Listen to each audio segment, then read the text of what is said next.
So, good evening, everybody. Welcome along. Friday night live stream. Good to see everybody here. And what a great night we are in for tonight. The sun is out, it is shining. I had a ride yesterday, and it's great to see everybody in the room. So, we're just going to roll through who is here. Good evening to Simon Brackett. Evening to Greg Goddard. Tom's here as well. Evening, Tom. Good to see you back in the stream again, mate. Exeter Riders here. Just got back off his ride of not an electric bike. Hi to Crumbly. Hi to BBB. Evening, my dear. Andy is here as well. We got loads in the room. Crazy Dad Jay is here, and Howie is here as well. So good to see everybody in the stream. And Duncan's just joined us as well. So a very, very good evening to you as well, Duncan. As I say, the StreamYard link is up in the side. If you want to come and join on that stream, you're very, very welcome to do so tonight. Just following on from a load of videos that I've banged out this week. So done quite a good. I feel like a weight's been lifted off of my shoulders. I'm going to thank a couple of people in just a while. I'm expecting them to pop in. We have obviously sent a few links out to people. We are going to try and catch up with Lavi and Ollie. Now, currently in Spain at the moment. If you haven't seen who Lavi and Ollie were, Andy, I think Andy met up with them. Simon's met up with them. We had Uncle Red and the Rhythmic Biker. They started out Super Sausage down to the Ace Cafe. They are on a world tour. So currently on a world tour on, I believe it's a Suzuki TL1000. So on their world tour, currently at Spain at the moment. So hopefully we shall find out what's been going on with them. Expecting everybody to pop in, but we have obviously got one guy on the stream. If you haven't seen his latest video, I am going to give you a spoiler here. Go across the Hells on Two Wheels and look at the video of him doing this, watching this remap on this bike. It is an amazing bit of kit. I'm going to bring him in. So we're going to go stateside now, and we're going to join up with the man that knows everything about Harleys, bikes. You want to know about bikes, you want to know about Ciro, you want to know about custom stuff for your bikes. This is the guy. Hells on Two Wheels, great channel, and here he is. Evening, buddy. I finally made it. Hey, I tell you what, that video, I was watching you sitting, watching them to remap that bike, and I was like, Jesus Christ, hold that back wheel down. Yeah, we put the little ruckus on the dyno. That was great. I was loving that video, loving it, absolutely loving it. Yeah, anybody could put a Harley on a dyno at a rally, so let's put a ruckus on it. Why not? As always, I've managed to bring home a bottle of Buckfast tonight, thanks to Zed Ed again. He's got me into this Buckfast tonic wine. So, couple of quick things I'm going to catch up on. Obviously, you've watched the video, Hells. I'm going to bang on tonight about mental health awareness, PTSD. I've had so many people loving that trailer, loving it.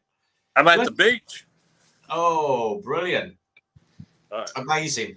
I'm going to just bang on a little bit about, obviously, I'm going to start gearing up. August is Mental Health Awareness Month. Brandon from the 1000cc Club, who is Boo Rider's lad, otherwise known as MT Tank's been banging on about, obviously, mental health awareness, PTSD. I have had over 200 emails. My video went live this morning. 200 emails from people saying, I suffer from PTSD, I'm ex-forces, or I'm ex-police, or I'm ex-ambulance service. How can I get rid of my PTSD? I've noticed that you got it out there and you felt a weight was lifted. Yes, I feel so much better after telling everybody about my story and about my granddad. Obviously, my granddad was my idol. He went and there's no other way to put it. He committed suicide because triple bypass, and he used to be very involved in his cars and bikes. Couldn't do what he wanted, and he thought he was a burden on the family, and just that was it, game over for him. But I always say to people, if you're suffering from a problem, talk to someone. Yep, and my email, my phone, my channel is always open because I'm very open about my PTSD and how I overcame it, and I support anybody. You should not be ashamed about it. There's several out there, and we will be happy to talk to you and help you any way we can. That is what I always say. This Friday night live stream, I know I tend to, you can't shut me up once I start talking. And that is just me. I'm just too outgoing for some people. But Simon said to me today, Simon messaged me and said, well, he messaged me on the YouTube and he said, if you ever have a down day and you want a little bit of, sort of, I call it wind therapy. I just had to have that ride last night and just get that video done. I've been dreading doing it for the last 2 weeks, which is why I said to John McClane, mine is probably going to be the last video up because I've had so much, obviously 1982, there was a big war that went on. I got involved in the last 2 weeks and I saw shit that an 18-year-old lad shouldn't have seen. It knocked me sideways and that affected all my, if you watch the video, you'll see it affected my life and my marriages all the way through until I met Mel. And obviously Mel is not a biker girl. She doesn't like bikes, but she knows what I do. And she was quite happy to accept what I do and take it on board. And yes, I do have nightmares. I wake up in cold sweats, bawling sometimes. And I'm not ashamed to admit, I'm a guy. Most guys, you expect this with Brits. It's, stiff British upper lip. You shouldn't be admitting that you have a problem. It's more open now. Back in the 80s, if you did that, you were a bit of a pansy and you got a beating for it. You're not a man, buckle, basically put your head down, get on with it. And that's what you do. But now I'm quite happy to admit I do have mental issues. I have down days. Phil knows about it. Mel knows about it. And there's so many people that have messaged me today saying, how can we get over PTSD? Come on the live stream. Come and join us in the live stream and have a chat with us.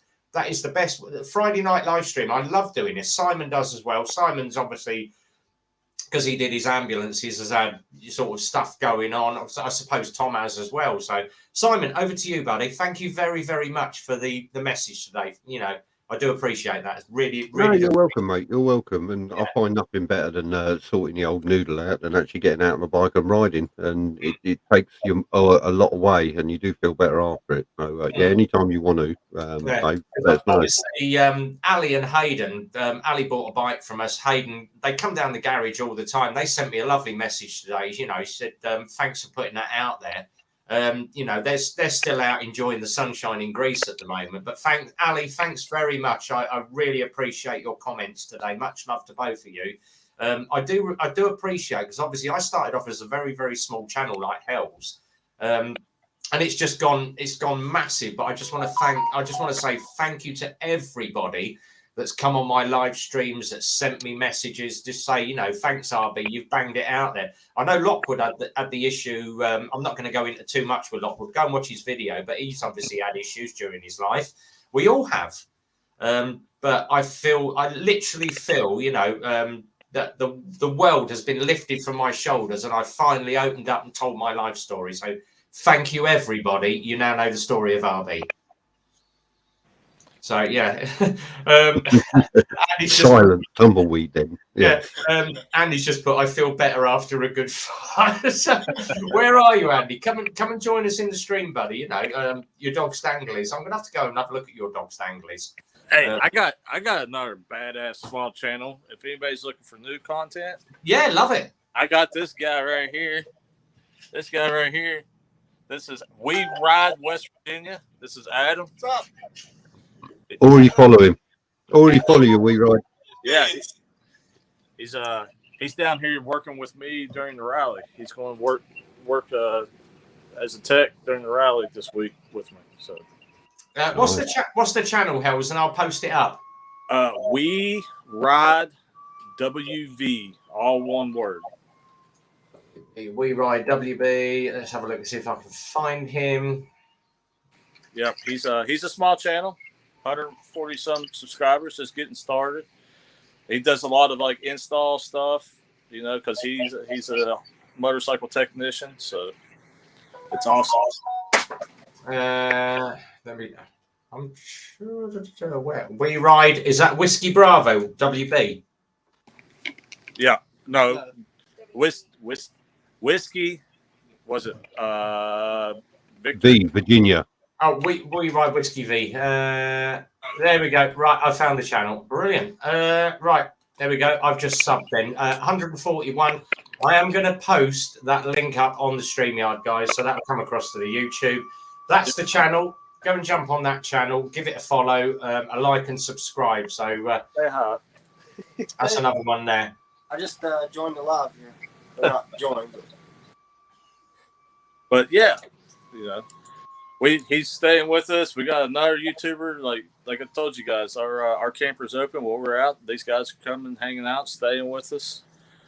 You know, we try to support the community as much as we can. Exactly. I've got a quick one from Crazy Lad Hills. He said, "Is that the West Wing or the East Wing?" Okay, West Wing. Hang on, I'll get back. We'll go back into East Wing. So that's an RV. Yeah. Wow. It's a. Is that your fridge? Yeah. What? It's like a normal house fridge. It is. No, that's just the beer fridge. That's just the beer fridge. Ali's still in Greece. I hope everyone's okay. We're all good here, Ali. You can't be you can't be redneck unless you got a front porch with a grill on it. Quick one from Simon. He said, I've been struggling since 2018, since I lost my dad. No mates of mine care either. Simon, the best place to hang out is here on a Friday night. It really is the best place on a Friday night. Tony's just put, I've been in the very dark place for a couple of years. Finally went to the docks, but want to wait before I see anyone about. Just wishing depression would do one. Tony, you're always welcome. Come and join us in the live stream. You know, as I say, open. I've bottled it for years.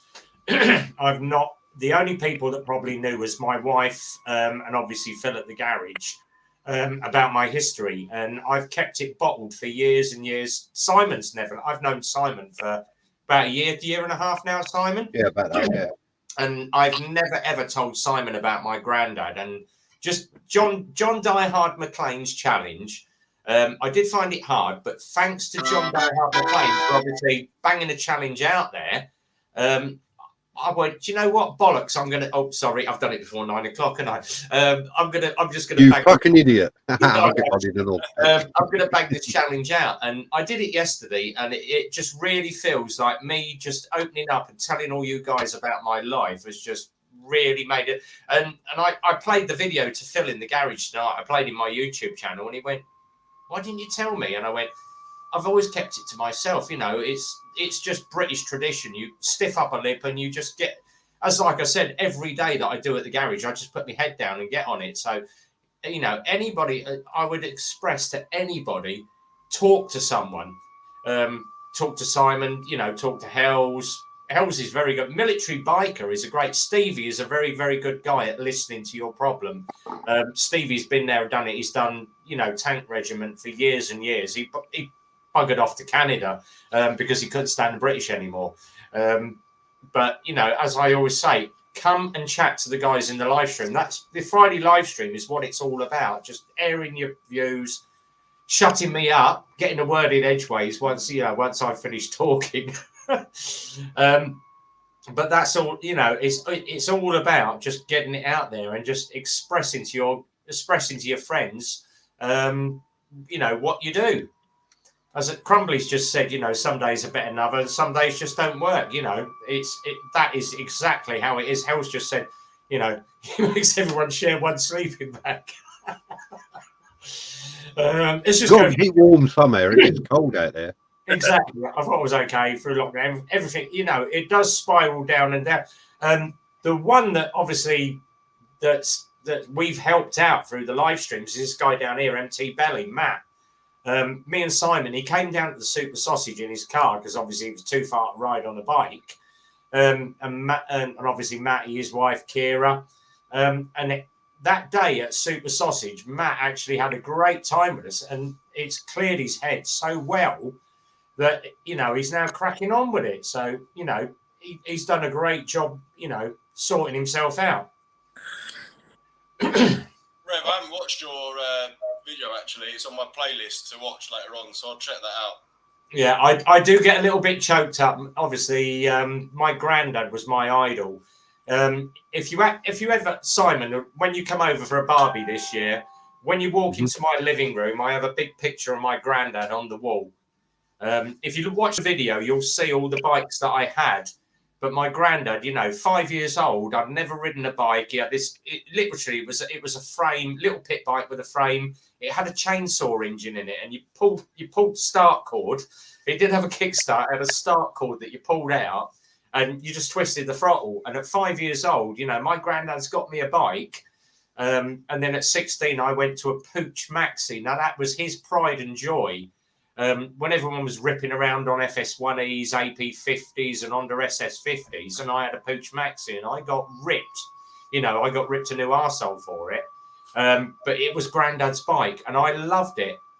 But obviously, when issues happened, and my brother is more into my granddad than I am. My brother's got photos everywhere of my granddad, and if you go down my mum's house, there is a picture of Grandad, and his casket is actually above the fireplace.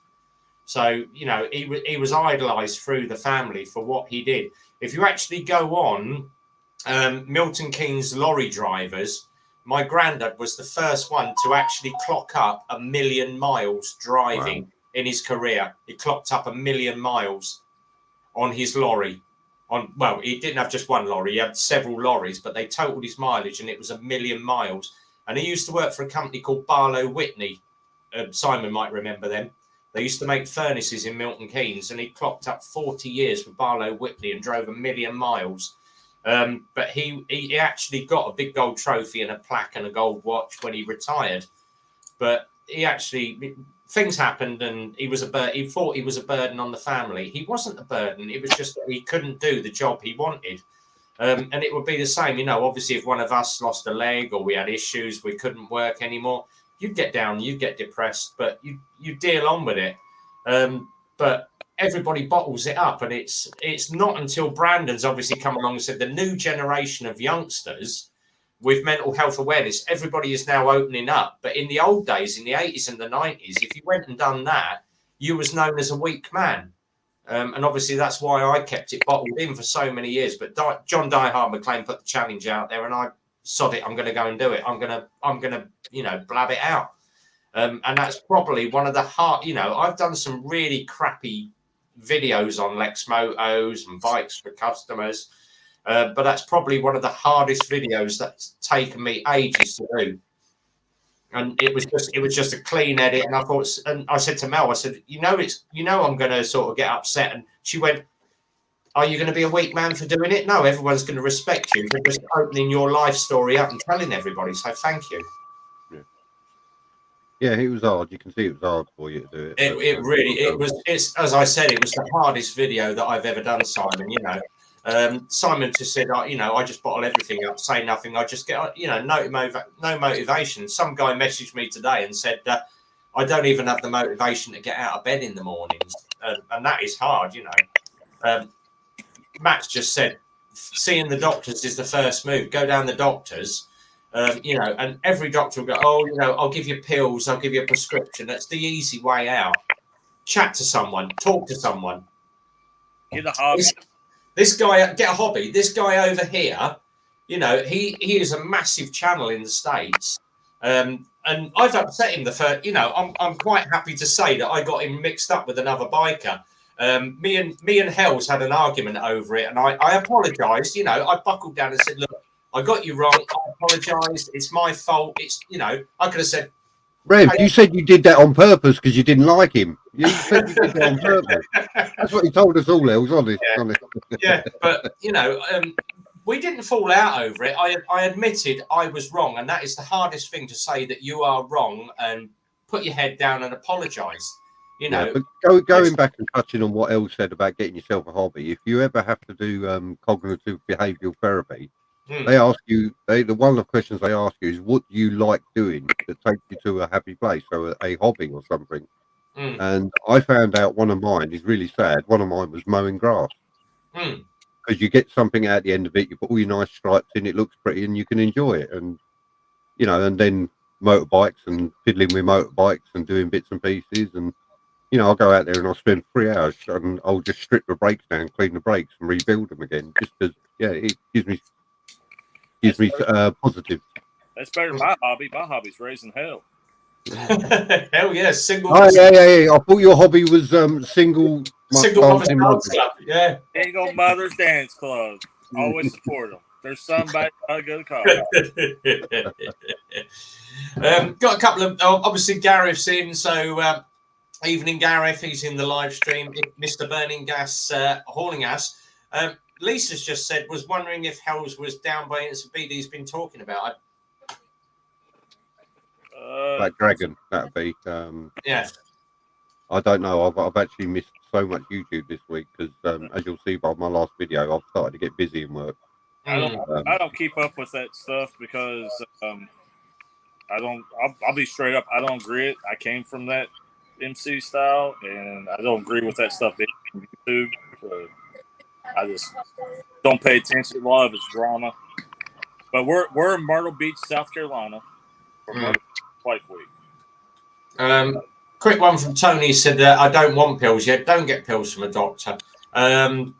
Best thing to do, come on the live stream, come and chat with us guys, because that is the therapy on a Friday night. Come and chat with everybody. Or on a Sunday, go up to Super Sausage because Red's there every Sunday. Smoke you some wacky tobacco, whatever. I think, because according to my postage company, John Diehard McLean has had his parcel this afternoon. He's going to love that. He's going to open his parcel. He's got a Super Sausage cup. I got him a Super Sausage cup. Harry had a turn this morning. He was going to go off to Eden with a motorhead bike. And it's a nasty chance for my. So he's Howie, sorry to hear that, mate. Yeah, but as I say, come and have a chat with us. You know, it's the best place to be. By the way, fitting a screen to an MT-09 is a pain in the backside. Why would you want to put a screen on an MT-09? Why buy a naked bike and put a screen on it? Buy a bike with a screen on it. It's got to be bloody easier, isn't it? So the wind doesn't mess your hair up. I can see you had problems with that, Tom. Hey, Fred, you said you watched the video on the Super Ruckus. Yes. I dropped a video where I installed a turbo on a Harley. I've missed that one. I shall go back and watch that one. I've got the bit of you sitting on the bar stool, leaning in, looking at it. I'll put a turbo. What's your channel? The what? What's your channel? Hell, is it called Hells? It's. I'll post it up for you. I'll tell you what. It's probably the one of the best channels in the States, apart from Military Biker. There are about 5 channels that I watch in the States. Right, I can just correct you on that. Military Biker isn't in the States. He's in Canada. He is the best channel in the States. Yeah. North America. He's on the continent. Right, here we go. So this is Hell's channel, everybody. Go and like, subscribe, click this shit out of his videos, mate. Let's get him up to about 5,000 followers or whatever. That'd be great. Whatever. I don't need all those people. I've already met some of the best people in the world, and that's what it's all about. Exactly. We had what was his name? The Australian guy that's Roland Keith? No, the $1 million Bogan. Yeah. He came over to the UK, I think it was last week. Daniel Hayes, is it? $1 Million Bogan. And he done a local video at the local Harley dealers. Shelley, so, you know, Daytona girl Simon, Shelley. Mm-hmm. She went up and actually met him. Loads of people there. Oh my God, it's $1 Million Bogan. Click, click, click. Are you coming up for the... Do you know what? I can't be arsed with it. You know, the guy is self. He's up too far up his own arse, to put it politely. Let me just get this up early. I'm just going to bang this up quickly because I can see it all going very fucking long, very fucking quick. Yeah. Yeah. It's got very sideways too quick tonight. But $1 Million Bogan is too far up his own arse. He's not a proper Harley rider. He does it for the sake of promoting himself and his own channel on Harley and getting the kicks out of YouTube. You want to see proper Harley riders? Go and watch this guy over here. Small channel mafia. # small channel mafia. Go and watch this guy. He knows more about Harleys than $1 Million Bogan. Yeah, but Hell just swapped his Harley for an Anchor, I heard. Yeah. What? My Harley's an Anchor. Yeah. Yeah. Just wait till this winter. We got some plans. It's gonna be some great content. I look forward to it. Man. Yeah. So I'll just run you through a couple of the channels that obviously stateside. So you've got Hells on Two Wheels. His partner obviously does her own ride. Hell's lad is just like, he's just Hell's boy is just badass. So his lad is just Crystal. Crystal. Hi, Crystal. Hello, how are you? All good, all good. If you haven't seen some of the footage of Crystal riding through with her camera and Hells and Crystal just riding through those mountain passes, go back and watch a lot of Hells videos. I suggest Saturday afternoon when you've got nothing to do, sit and watch about 4 hours of Hells on Two Wheels. I'll tell you what, that is therapy. And I tend to comment. I don't leave very many comments, but gorgeous ride, love the mountain in the back, love the scenery, love the camera angles. But I tend to watch a lot of Hell's stuff when I'm feeling down. Just Hell's military biker, where he's riding through the Canadian Rockies, and it's just therapy for me. I mean, this is what are you doing? You watching bloody YouTube again? Yeah, because it's just therapy for me. I sit and watch so many YouTube videos. Same with Gareth. Gareth's partner, obviously Sarah, she goes out, she rides her Indian. The other one I do watch is Salty and Sprinkles, Sets the Pendants, Bikes, Beards and Brews. Every single American video that I follow or American channel that I follow, if you go to the description down below, look at the description, there is a list of all the bikers that I follow. Simon does the same. Simon's got his own list. So Simon GTR 1400 down here. Go and look in his section. He lists all the bikers that he follows. And we follow all the same channels. And talking to military biker, the man is here, Stevie.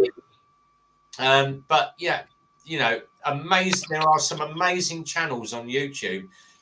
These big channels like $1 Million Bogan or, you know, Missenden Flyer, Lamb Chops. Yeah, they just bang videos out for content. You want to watch something where these guys are just so personal and they're getting into it.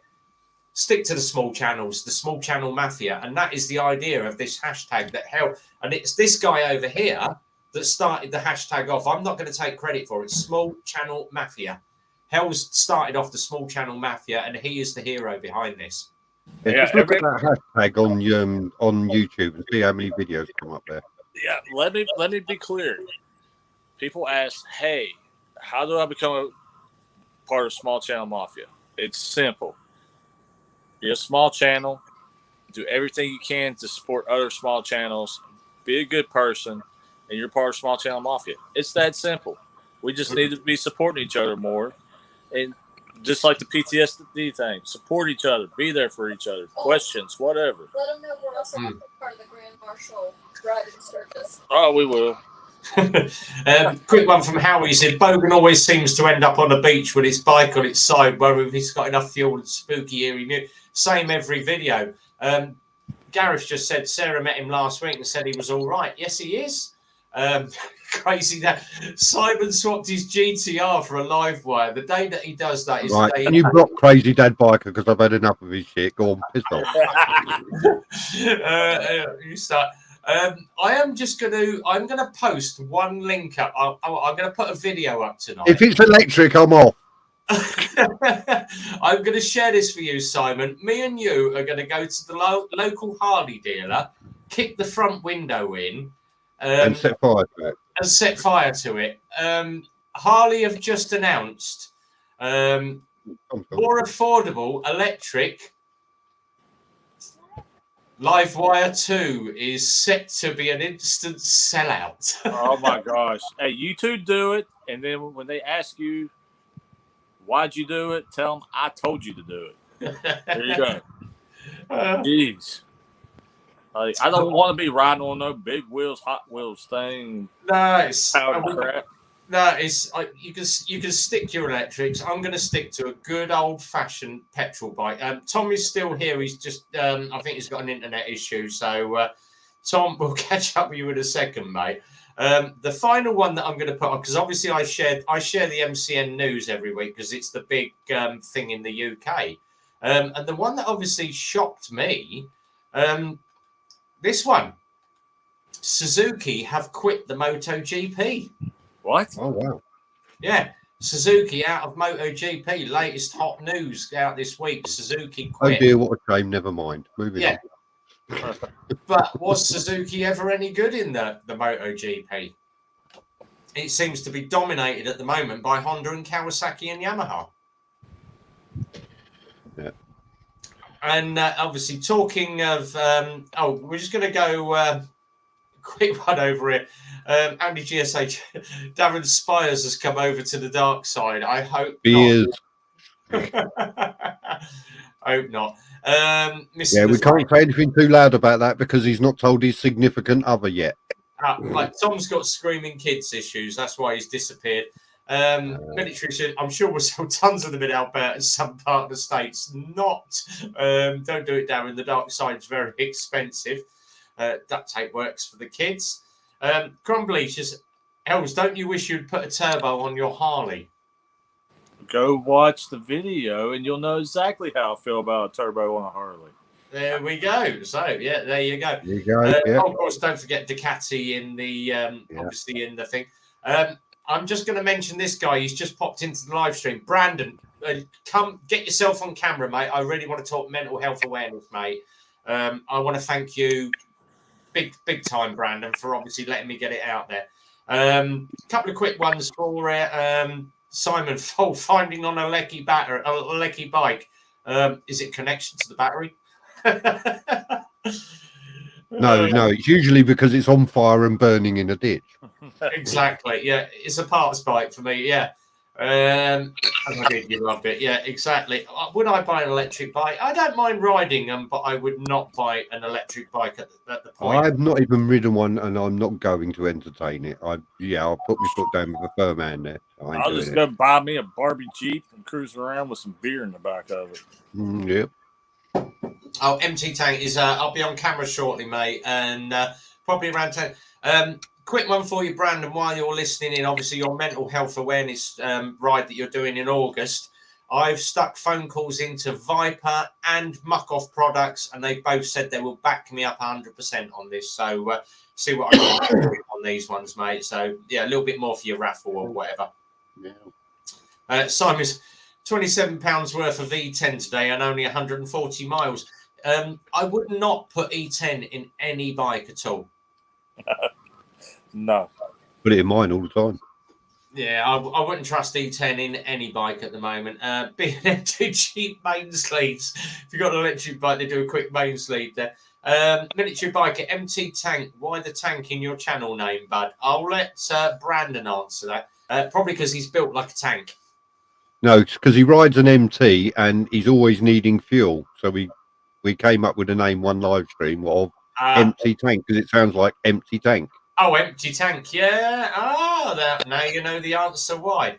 Gareth just said, my plan is to turbo a Dyna. Well, hit me up, Gareth. We'll do it. Yeah. Because the big thing is not the actual turbo systems that they make now for Harleys. it's the tuning. Learning how to properly tune the bike once you put the turbo on it. So that's what I learned this week. Excellent. Simon just said I've got an F&O safeguard stuff to put in it. So yeah. RGR. Yeah, there we go. Now you know the reason why. I've finally got round to watching Stevie video. Lisa's heading out. So Lisa, thanks for coming in the live stream. Much appreciated. Same time every Friday night. And don't forget, obviously, Simon takes over about 10:30, 11 o'clock to do the after show party on a Friday night live. So if you fancy a little bit later on, Simon GTR 1400, pop onto his channel, give him a follow as well. So I'll say description down below on the YouTube. Check out the description. There's loads and loads of people in there. Go and check their channels out and give them a follow. All right, Rev, I got to get off here and be a good host with people coming in. I just wanted to stop by, support, and say hi because I haven't seen you guys for a few weeks. I'll tell you what, Hal, it was much appreciated, my friend. Thanks for the comment today. Really appreciate it. Nice to see you again, Els. It was really good to see you. And I want to say one thing. Be watching this week because we're going to do something different. My way of doing a small channel thing. I have a subscriber that's a small channel that's going to take over our channel for this bike week. Look forward to that then. That's Ooh. going to be Hopefully to help him out, grow his stuff, and be a part. brilliant. So you guys take care. Keep doing it. I loved your last video. Simon, don't do what I do. All right.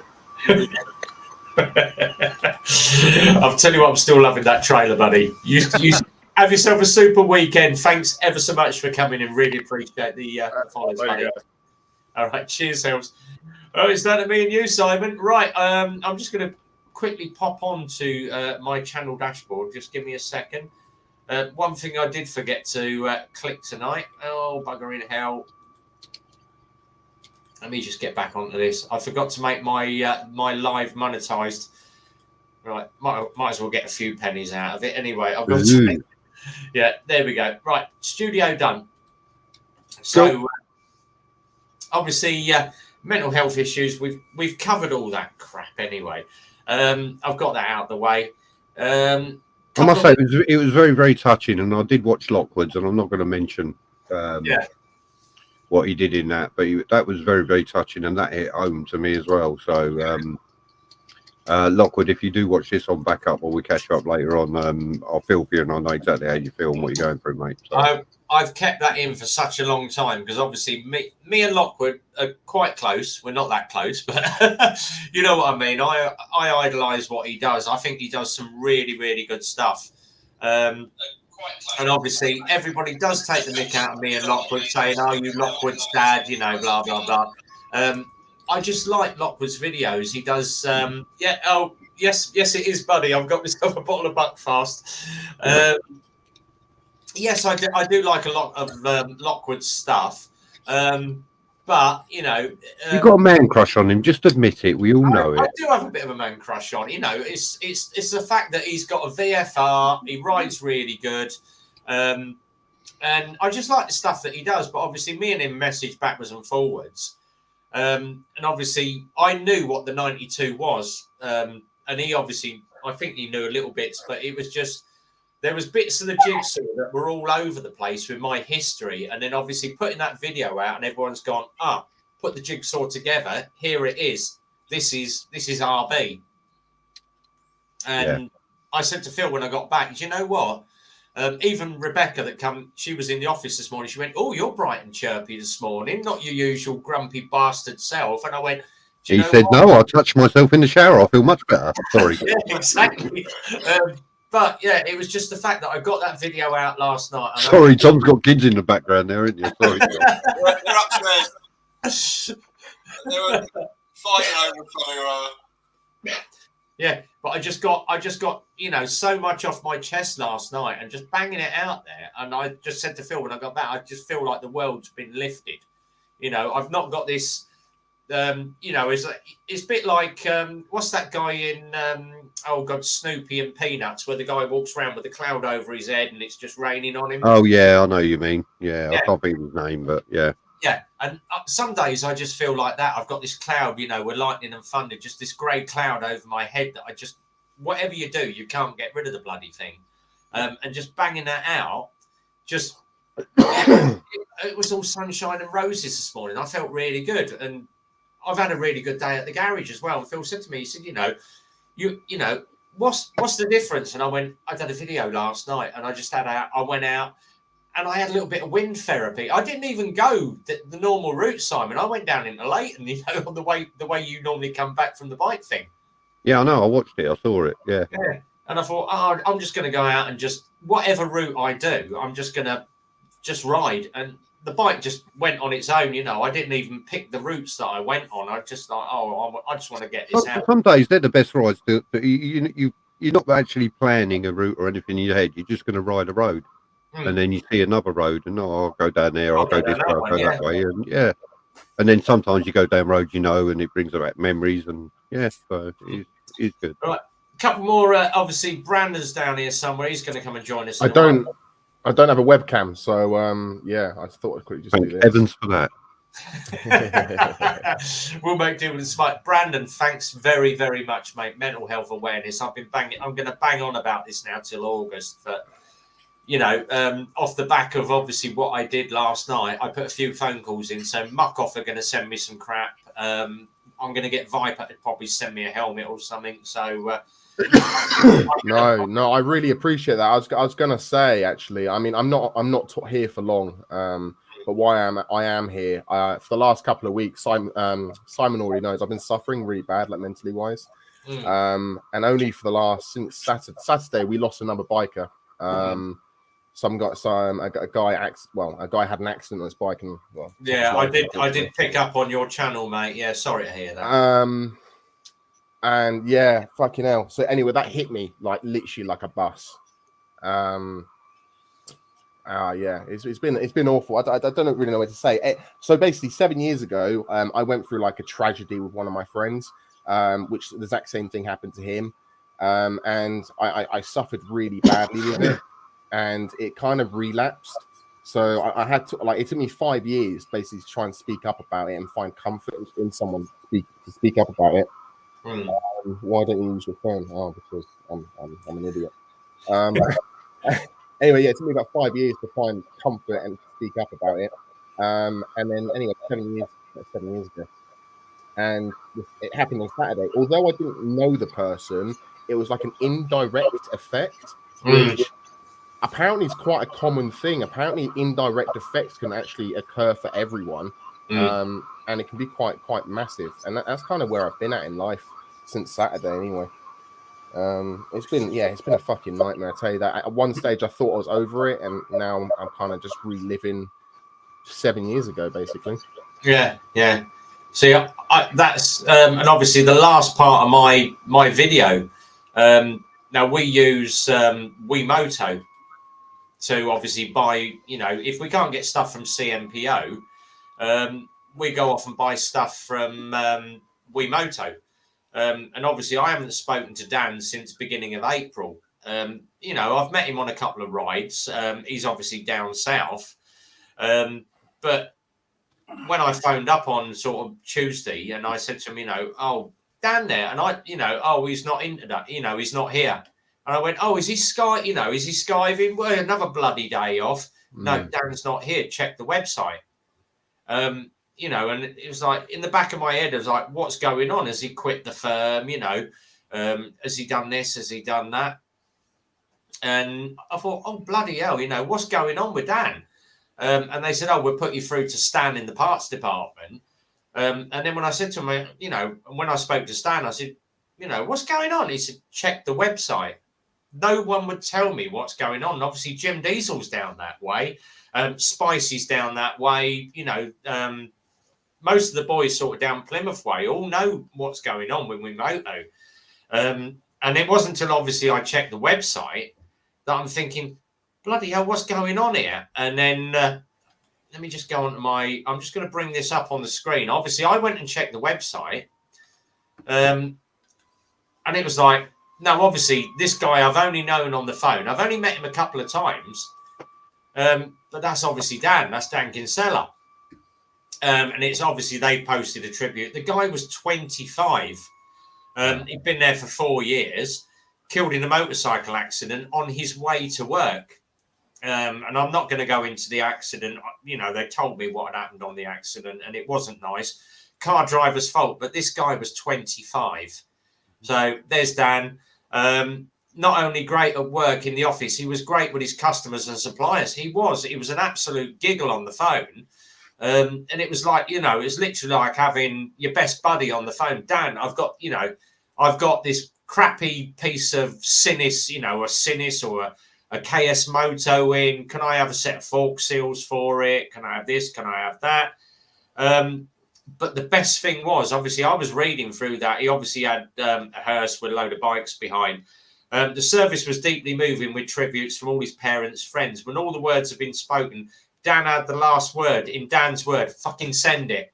And that's what he always used to say to me, Dan, when am I going to get this part? Oh, I'll get it out to you. I'll fucking send it next tomorrow. And that was always his word. I'm going to fucking send it, And he was such a great guy. But for 25, for his life to be cut short, and it was the fact that it was another stupid bloody car driver. And I had a whistling in the background. It's probably my machine. Water cooled. I've got Pornhub running as well. Yeah, it's me. So that's the whistle is probably the moat. I've got another video in edit at the moment. But, you know, as I say, you know, Dan was such a nice guy. And he always used to bang parts out to me.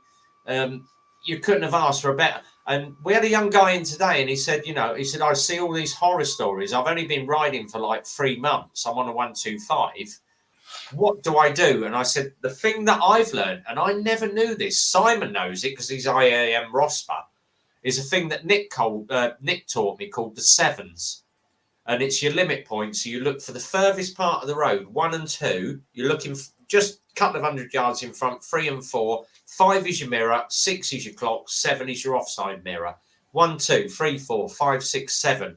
You're coming up to a junction. You're looking at a car. Do you look at the car? No, you look at the wheel. Is the wheel moving? Simon told me this, and I've never ever done that. And the amount of times that I've come up to a junction and the car wheels are starting moving, oh, I'm on the brakes.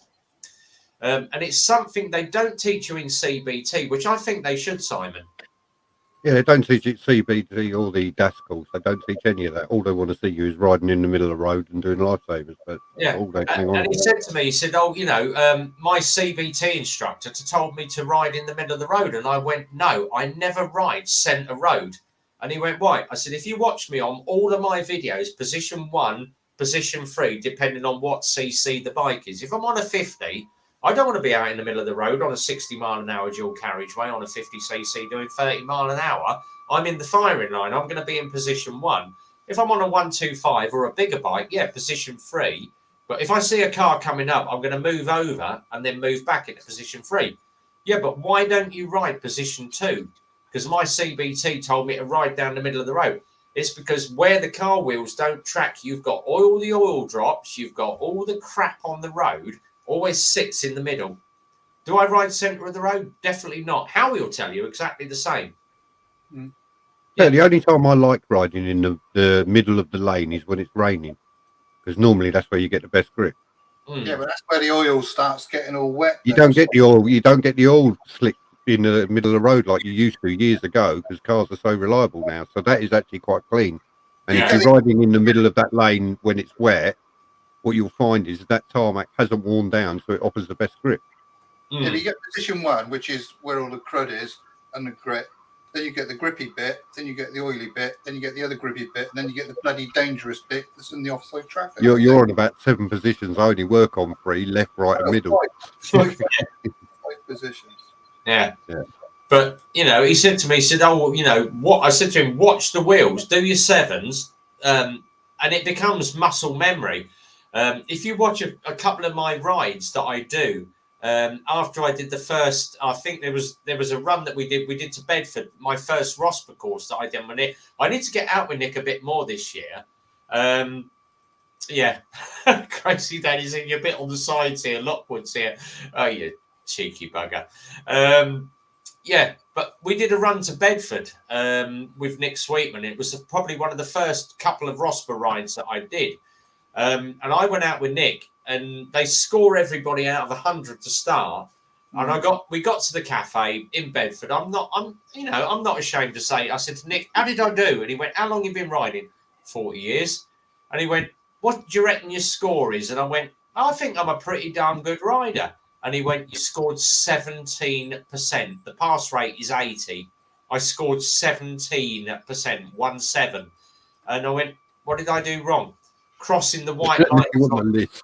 Yeah, you're on a list. Yeah, crossing lines on you're going down country lanes, and I was. But to be fair, Rev, he didn't knock me down any points for getting lost, did he? So. No, he didn't knock me any for getting lost. But I crossed all the white lines on the country road because I took the racing line through the corners. I give you a point for getting on the bike the right way round, so that's one good point. Yeah, that was one good thing. He got a point for getting on the right way round. Yeah. Leaving the bike in gear. There was just loads of crap, sticking my knee out on corners, GTR, and I'm sticking my right leg and my left leg out to go around the corner. And he said to me, he said, you will corner. He said, watch Simon, you will corner so much better if you tuck your knees into the tank, grip it like a horse, and press down on your foot peg. The bike will steer itself. And it does. I literally changed my riding style from sports bike to touring bike just by a couple of tips. And I've got to say, the Rosper boys, Nick Sweetman and his Rosper group in Milton Keynes are absolutely brilliant. They're off to Skegness this weekend. Yeah, BBN Advanced Motorcyclists. Yeah, Advanced Motorcyclists Milton Keynes. Simon's taught me, this guy over here, you know, I don't ride with him very often, but Simon has taught me so much about my GTR. And Simon's a lot younger than me. And Loads younger. He's taught me so much, you know, this is a GTR, this is what you do, this is how you change the plugs, this is what you need to watch on your bike. Counter steering. And I was a bugger for, I used to ride, because obviously I ride all the bikes for the garage during the year. I tend to go out with the guys that learn to ride. Guy, Simon knows who he is. Twice a year, every 6 months. Interrupt, I'm about to disappear, so I'll see you guys later, and I'll probably catch Simon tonight. Cheers, Brandon. Catch up with you later, Brandon. Yeah, but as I say, I used to go out with Guy. The first thing, we used to come out Milton Keynes Bowl, the first roundabout I'd go into, and he'd be on the intercom, get off your bloody brakes. Why? Because I was basic counter steering and trail braking with my front brake. And he went, it's a bad sports bike habit, trail braking on the front end. You cannot do it on a touring bike. You can, but it's bloody deadly. And he said to me, you need to do this. And I totally changed my riding style until Simon came along and went, no, he's actually teaching you wrong. You need to do this.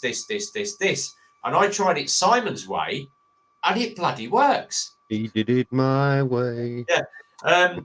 But, you know, Simon just said, my neighbour's a traffic cop, told me this morning.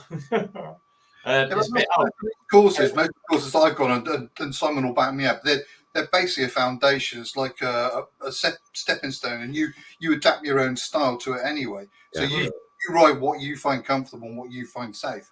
And it's just to build you up, make you aware of what hazards and the potential that a hazard can do. Like looking at the wheels on a car as it's coming out of a side turning. Exactly. That's to move. Or even a track, even when a car is coming towards you, you can always read the road. You know, you've got a car on your offside, and it's stationary. The vehicles that are coming towards you are going to move across and come into your lane. So you basically prejudge what's going to happen. So that's that potential of what could happen, what is happening, and what might happen. So you got that. I think they start teaching that now in roadcraft, don't they? So, and as soon as you've been doing that for a while, you start doing it without thinking about it. That's when you're getting comfortable with it. You have to tell yourself to do it for a while, but you start doing it automatically. It's like a shoulder check. You do it a dozen times, you start doing it automatically. Then you do your sevens, as Rev says. After a while, you start remembering to do it. It's muscle memory. Yeah, that's exactly what it is. And you start reading the road, and I can, as I'm doing 60-something miles a day. As I'm riding along, I can pick out every single car before I get there, which one's playing with his phone, not paying attention, and everything else, because something looks wrong. And I can't explain it, but something looks wrong, out of place, and it just alerts me to that car. And then I'm watching it as I go past, and they've got their phone out, or the one woman was putting her makeup on, and another one's eating a sandwich, both wheels, hands off the wheel, you know. It's just something, Couple of quick ones. As RB left his aircraft landing light on, believe it or not, that glow, we changed the. If you know anything about energy bills this year, energy bills have gone through the roof. We've changed. LED. It's an LED, so the light up there is an LED, which causes a blur in the corner of my screen. So yeah, I've got LEDs everywhere. Fury Goose is here. He's been hidden for a while. Where they've been hiding him? I know. I didn't think he went in hiding till Christmas. Yeah, where are you, Lockwood? Get yourself in here, mate. You know, obviously, bits have gone on this week. Right, let me just post up this StreamYard link is up one more time. Anybody else that wants to come and join us in the StreamYard link? The big boss is here. Phil's here. Okay, everybody behave yourself. Yeah, behave yourself. Phil's here. Yeah, no talking Lex Moto. Motors. Phil's got a card. Hold it up, Simon. I'll get sponsorship now, Phil. All right. Yeah. So quality used motorcycles or brand new Lexmoto, Eclipse Autos, 01908 643 603. Talk to Phil or, They work for Phil. He pays you in pizzas. yeah. Simon's just said, obviously, you know, there's a bit going on with that driver. You know, if you want to share something in the stream, feel free, guys. Ali's just said, sounds to me like everything I'm being taught on Mod 2 is bunkum. Do you know what? No. What they're doing on Mod 2, they're teaching you to ride to a standard to pass a test. That's all they're doing. Yeah, they're not teaching you a standard that you should be riding on the road. It's enough to get you through the test. As I always say, Phil does extra rider training. You know, another quick one for Eclipse. If you fancy a little bit of extra rider training, 125 training, get yourself into Eclipse. Me and Phil take you out on the bike, give you an hour's training, bloody cheap as well for what we teach you. We had one guy that come in, he bought a Titan. How he got it off the yard, I do not know, because this guy was literally wobbling everywhere going up the road. I took him out on the bike, and it was a simple thing of holding the back brake and just holding the bike under control on the back brake, Simon, doing his figure of eights. Within about 20 minutes, this guy's out, and he's come back to us, and he's bought a second Titan. Phil knows who it is on Rico. Crashed the first one. Yeah, he crashed. He actually did crash the first bike. He came and bought a second one for us. I was only guessing. Yeah, but as I say, extra rider training. You know, there's only so much. The idea of a CBT is to get you up to enough that you're gonna. And what I do find, obviously, back in the 80s, you were given your license. Here's your 250. Go out and ride, and you went out and you learnt on your own. Now it's 125cc. You're going to spend £120 a day on a course, and all they're interested in is getting you through 1 day course. You've never ridden a bike in your life. Here's your course. Yeah, you're road legal. Go out and play with cars, and you're going to go out and play with cars at 45, 50 mile an hour. No apps, you know, and you've never ridden a bike in your life. I find that very, very scary. I think what we used to do. It's what we used to do in the 80s, and it was called the just let God sort them out. You know, anybody that comes back later, they can have a test. Yeah, let God sort them out. And as I say, you know, the motocross team that we were in with Team KTM, there were 7 guys in Milton Keynes, and they were called the Magnificent Seven. I was one of them. I was pack leader too. There was Paul Wearmouth. Simon, you've met Paul up at Super Sausage. Yeah. He was probably one of the best riders. He was a KTM rider with me in the team with Team KTM. I was leader number 2. Number 3 was Mark Furzer. He was Team Honda. Mark Furzer barreled down the A5D when they put the new roundabout in McDonald's. Lost it at the roundabout because they put the new roundabout in. Basically head into the curb and shattered his skull. So Mark Furzer got wiped out. Gary was on the Lake Estate, got pissed one night and stepped out in front of a taxi. The other guy, one of the other guys, went skinny dipping in Willen Lake. Got dragged by weeds under the water and drowned, and the other 2 died on motocross meets. They actually died. They got run over by bikes on motocross meets. So out of all the 7 riders that were in the Magnificent Seven for Milton Keynes, there's only me and Paul Wearmouth that are left, which is scary. With the motocross you did, I know you got obviously off road and talking about tests and stuff like that. Back in the days when you know, back in the early 70s, you got people have FS1Es, Maxes, all that sort of thing. You don't see so many kids these days out in fields messing around on mopeds and stuff like that. I mean, back in my day, I mean, I lived at a school. My father was a caretaker. I could get any little bike that I could. I used to buy off my mates, and I used to take it off at the weekend around the back of the school and ride around in the playground. It was a huge, great secondary modern school, so I had plenty of room to do it there. So I got my sort of like bike skills off road. I mean, you don't see so many kids doing that these days, and it's only these CBT centres that you're getting these days that are giving the kids this dip into, or young 16-year-olds, the dip into being on a bike. You know, it kind of like makes me a little bit upset that there isn't any sort of like motocross clubs or people that do that sort of thing, like, you know, mates that go riding off on a moped and stuff, you know. It's mad.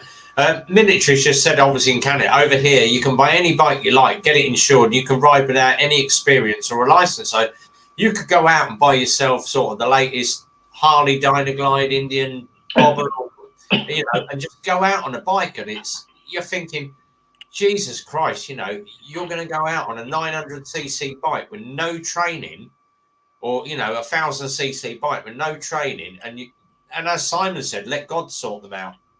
Mm. It's just absolutely mad. Yeah. Yeah, the police take your bike now if you do it. Is what well, you're driving otherwise in accordance with your license. So yeah, exactly. Bike's on, better. Yeah. Quick one from Exeter. He said, "Is the Sinis Hoodlum the same as the Michigan?" I saw Michigan the other day, and they look almost the same. They are very, very similar. I had a Hoodlum in for a service the other day. The Hoodlum and the Michigan are very, very similar, but there's a slight difference in the engine design. One's an LT, one's an LJ. But for all intensive purposes, yes, they all come out of the same factory. Someone said to me, he said, "Oh, the latest Honda engine," and I went, "Yeah, but the Honda engine is actually made by Kimco." Mm-hmm. Kimco actually have part of involvement, and Kimco is a huge Chinese manufacturer. Kimco actually have involvement now in the latest Honda engines.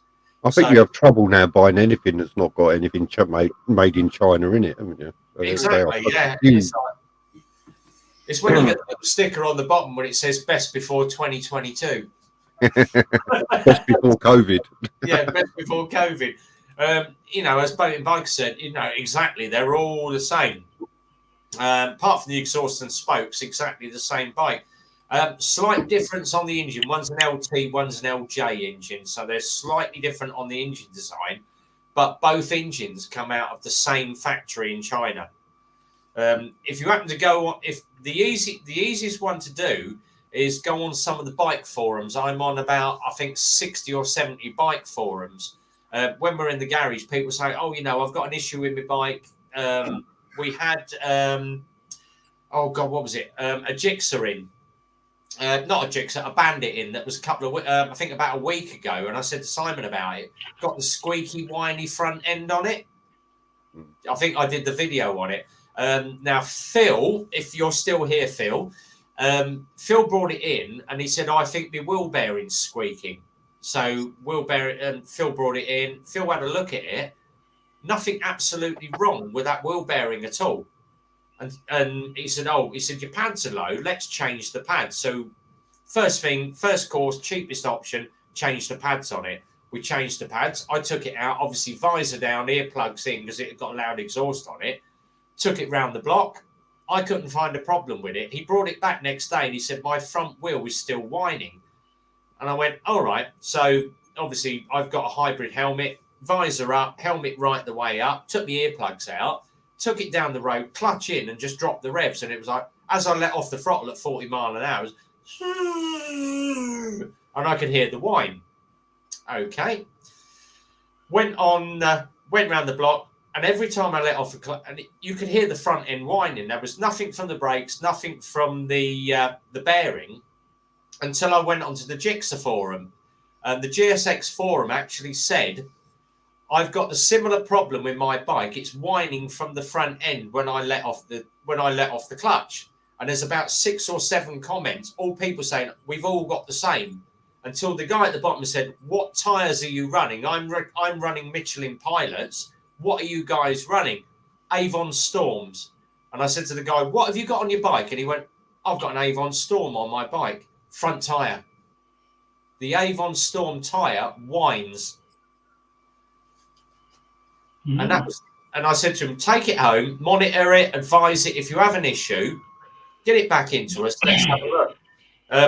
Now, he actually phoned up, I think, about 3 days ago, and he went, "The wine's acceptable. I've just chatted to another guy that's got a Gixxer." He went out to a local bike run at Newport Pagnell, met another Gixxer rider. He went, "Oh," he said, "my bike's whining from the front end." The guy at Eclipse told me that Avon Storms whine from the front end, and he went, "Yeah," he said, "I went and changed it. I put Pirelli on my tyre, and it doesn't do it now." Good man can't beat a Pirelli. Yeah, and it was a tyre wine. It was a simple thing like a tyre wine. But it was something, obviously, we checked the bearings, we checked everything, and it was a simple tyre wine. And you wouldn't have noticed that unless you'd obviously been on the forum. So the best thing to do, if you've got an issue with your bike, just type in Kawasaki forum, Honda forum, Yamaha forum, go in, put your bike in one of those forums, and everybody meets on the forums and talks bikes. And that is probably one of the best things to do. I'm just going to catch up with quite, apart from the exhaust and spokes, they're all the same. Matty's just said the only difference is the mission. Yeah, exactly. Yeah. Sinis Hoodlum, Michigan, very, very similar bike. I am going to say we had a mailer from Lex Moto. I can't tell you what the bike is, but there is a new Lex Moto bike that is coming next Friday. And it's probably going to be a game changer across the 125 market. This bike looks absolutely amazing. Exeter knows what it is because he would have had the mailer on it. It's an electric one. It's not electric. It is a 125 petrol. It's not electric. To say it's going to be a game changer in the 125 market. I'm just seeing how to unsubscribe and block Howie. Hang on a minute. I showed the photo to Phil today, and even Phil said to me, that looks like a nice bike. It is. I can't mention what the bike is. It is a game changer. It's under $3,000, and it is going to be good for a one. And you say to people, it's $3,000 for a 125. Does it look like a CCM? Is it that kind of style? It is. Yeah. Yeah. I know when you're talking about. It's upright. It's upright. Lovely. Cross cafe racer. It's lovely tires. Very nice. Yeah. It is a real game changer. Matt is just I had a similar problem whining, but the only thing was when the wife was in it. Yeah. Sometimes it's the whining on the bike's the only reason I know the wife's still on the back. Exactly. It can't be another LX then. No, it's not an LX. It is. I'm not even going to go there and mention it because I'm going to drop myself in it and. Lex Moto. Right, we can all guess then instead, can't we? Yeah. Everybody will throw random letters in. Give it till 9:30. Lex Moto. All know what it is. Yeah, Exeter knows what it is. Exeter, let me know what you think of it, because is it a Lex Moto RB? Yeah. The one that I'm obviously going to bang on about is that scooter. We've been trying because obviously the garage isn't the best place to shoot. The forecourt's not that good. We've got not many places to shoot apart from the local park. And Phil said to me, "Let's get it in my new bike trailer." And we done all the photos for that Pegasus 300 actually inside his bike trailer. But the guy came out to pick up that bike. Oh my God! For a 300cc scooter. And it's a maxi scooter rolls. That thing is amazing, and I'm not a scooter lover. I really don't like riding scooters. I'd rather be on two wheels, open air. But that thing is absolutely amazing. And to say it blows the pants off the shut up, Sky Alert, someone's died. To say it blows the pants off of obviously the Honda PCX, the Yamaha scooters, the Suzuki scooters, the Bergman. That bike is amazing for a Lex Moto for what you're paying it for just over $3,500. My God, what a scooter that was! It was really good. And not only that, it keeps your mangina nice and cool as you're riding. It keeps you exactly, yeah. And you got a place to put your shopping. I tell you what, there's so much. And there's even room on the front of it for a little wicker basket. Yeah, exactly. Yeah. I was thinking of another. I'll send you the photos in the week, Exeter. I'll message them down privately. But obviously, we're prone under lock and key to keep that photo sus until next Friday. If I was going to get a scooter, I think the only scooter I would entertain would be a Vespa. Believe it or not, we had a customer. She had an exhaust leak on a GTS 300. When the downpipe comes, you've obviously got the inner pipe, and then the silencer pipe slots over the top. The inner's crumbled, so it's leaking out of the slots where it clamps down on top. Can I find a GTS 300 downpipe? No. Fowlers haven't got one. Larson's haven't got one. The only place you can find it is Vespa, Piaggio Vespa. How long do you think to get a downpipe into this country? Well, about 3 or 4 weeks. Yes. It's nuts getting parts out of Italy for Piaggio and Vespa at the moment. Yeah, loads of stuff from Fowlers at all there, Rev. Fowlers are at, you know what? For I ordered the clutch cable this week for we've got a PX125 in 1980s PX125 clutch cable. Ordered it from Fowlers. They sent me the one with the bullet connector on the end. Right. I want the one that looks like basically a crushed halfpenny. So the round one. Phoned them up. Oh, wrong clutch cable you sent. No, that's the one for the bike. Well, how did you find the bike? Well, we just went on the schematic. Well, if you ask most people around the Bristol area where Fowlers have got their main shop and everything, they got a sort of nickname. They call them foul-ups. Foul-ups. Yeah, that's what Phil said to me. He said they're absolutely crap at getting parts out. I just bought stuff from them today as well. I just bought some bearings for them. Yeah, they're all right, but it's just like the nickname that gets put around. They're absolutely useless at getting parts. We actually found a really good company, and it's BEED, Bead Speed, and they are great for Piaggio Vespa parts. Bead Speed. So they're very good, but they don't just do Piaggio Vespa; they do everything. So pretty good, pretty good company. And I phoned them this morning, yesterday afternoon. I said, I need this clutch cable. How quick can you get it out? And he said, we can't do anything on Thursday night because it's 4 o'clock, mate. I'll get it in the post Friday morning. You'll get it Saturday morning. Bloody hell. 1 day postage to get it out to. How much is the clutch cable? £6. And I went, you're joking. Fowlers wanted 11 quid. And he went, no. He said, the trade value on it's 4. He said, we only put £1.29 on it. I was like, bloody hell. And Fowlers are doubling their markup on all their parts. Yeah, well, I'm redoing the whole rear carriage on the VFR just now. Yeah, I did see the video, yeah. There's 3 bearings in that carriage. And one of the bearings, it's called a needle bearing. 92 quid for that bearing. Tell me about it, I know. Yeah. So needless to say, pardon the pun, I didn't get it from Fowlers. Yeah. Get one a lot cheaper.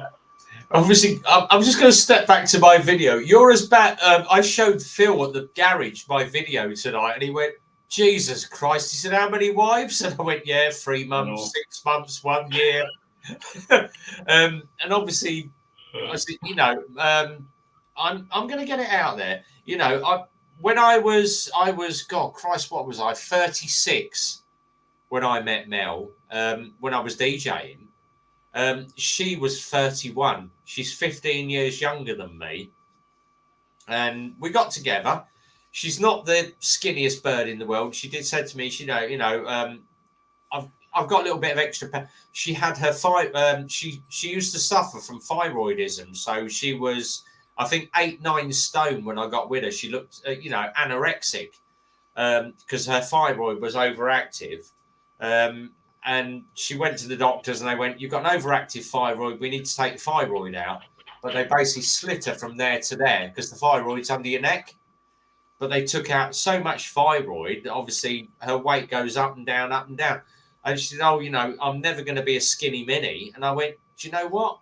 It really doesn't bother me. I've always liked, a woman that's got an extra bit of poundage on her. But I like you for who you are. You can, as I always say to someone, you can change your appearance. You'll never change the person inside or the personality. I always say that as well, but it's really hard to get that point across. Yeah. You could have the most gorgeous looking Essex girl with the bleached blonde hair and the eyebrows and the trouty pout and all the Botox and that. But my missus, my Melly, all right, here we are. So, hang on, let me hide me.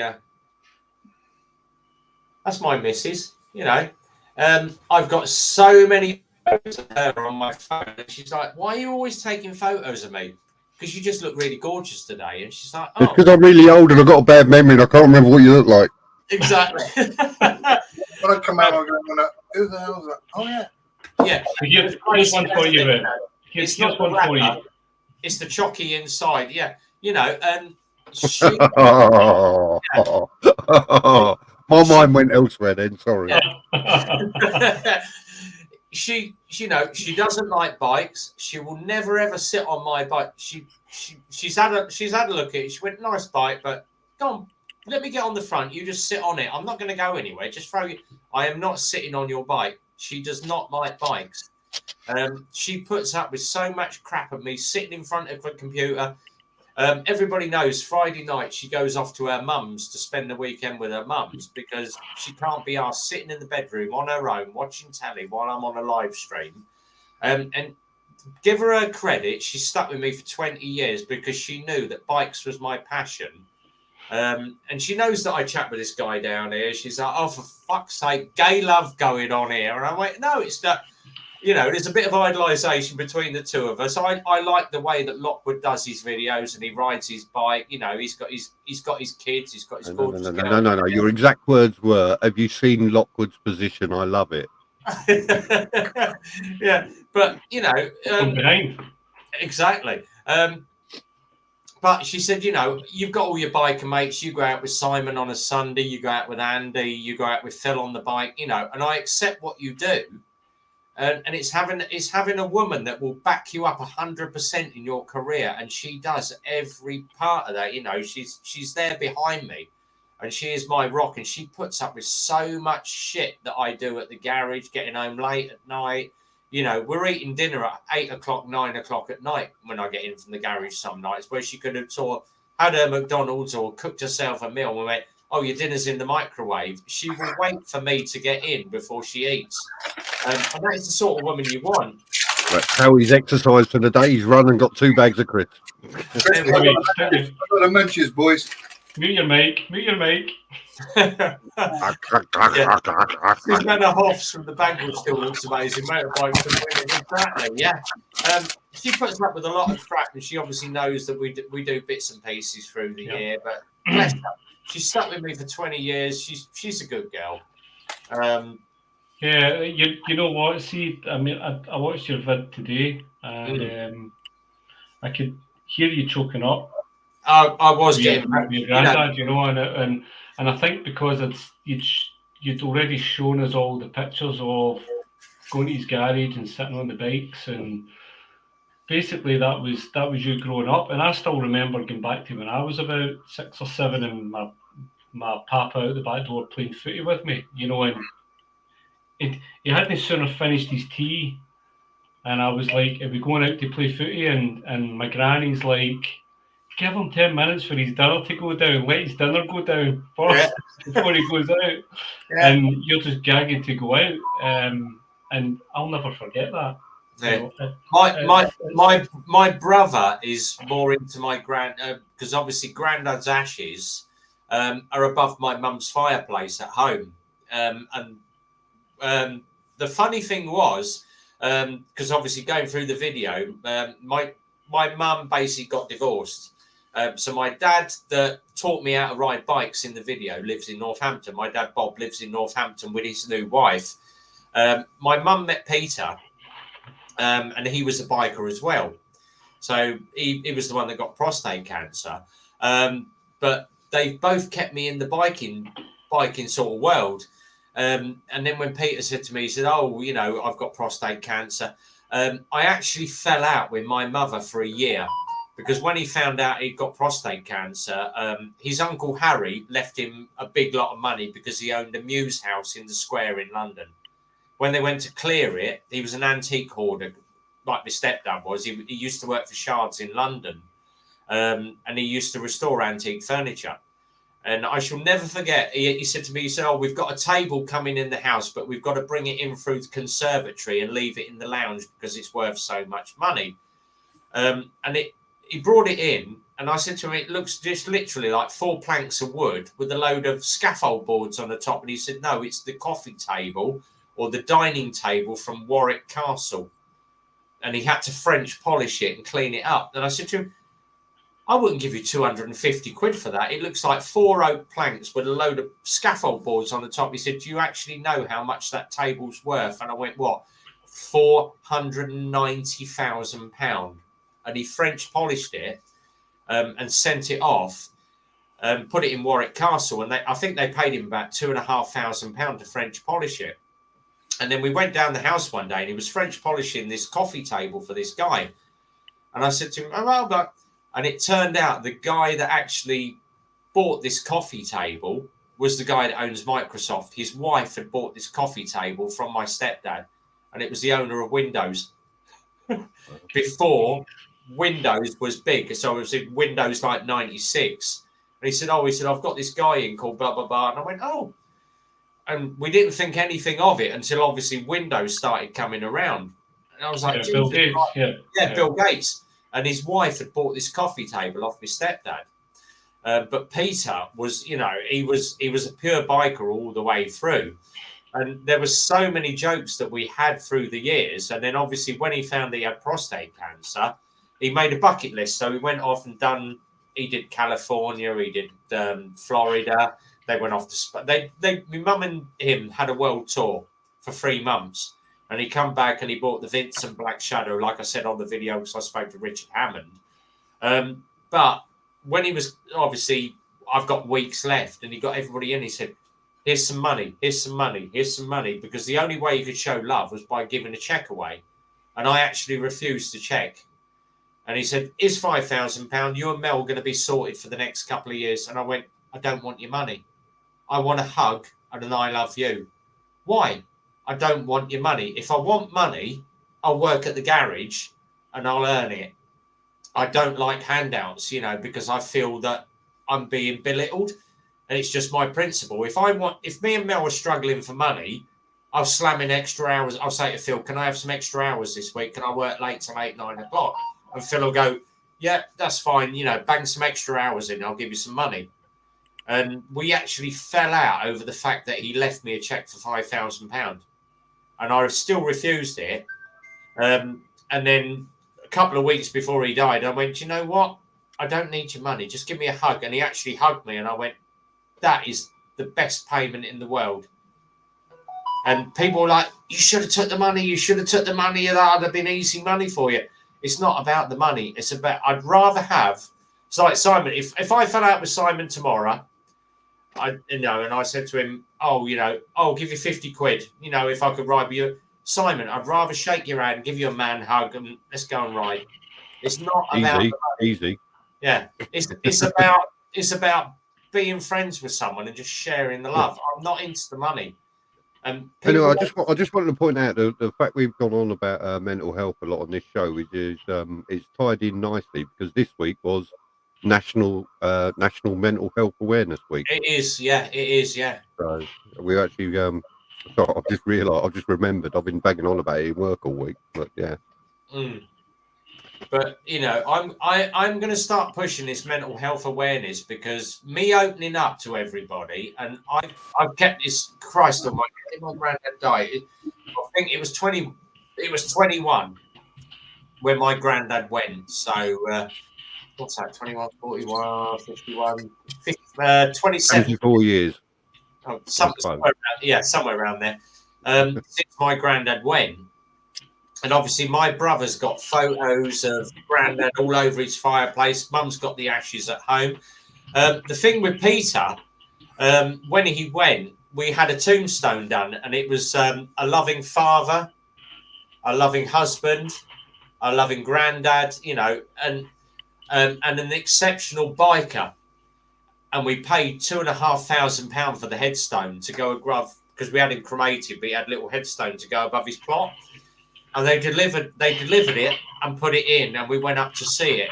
And it had got a granddad, a husband, a father, blah, blah, blah, and an exceptional baker. And we were like, no, it was a biker. Oh, he wasn't a baker. No, he was a biker.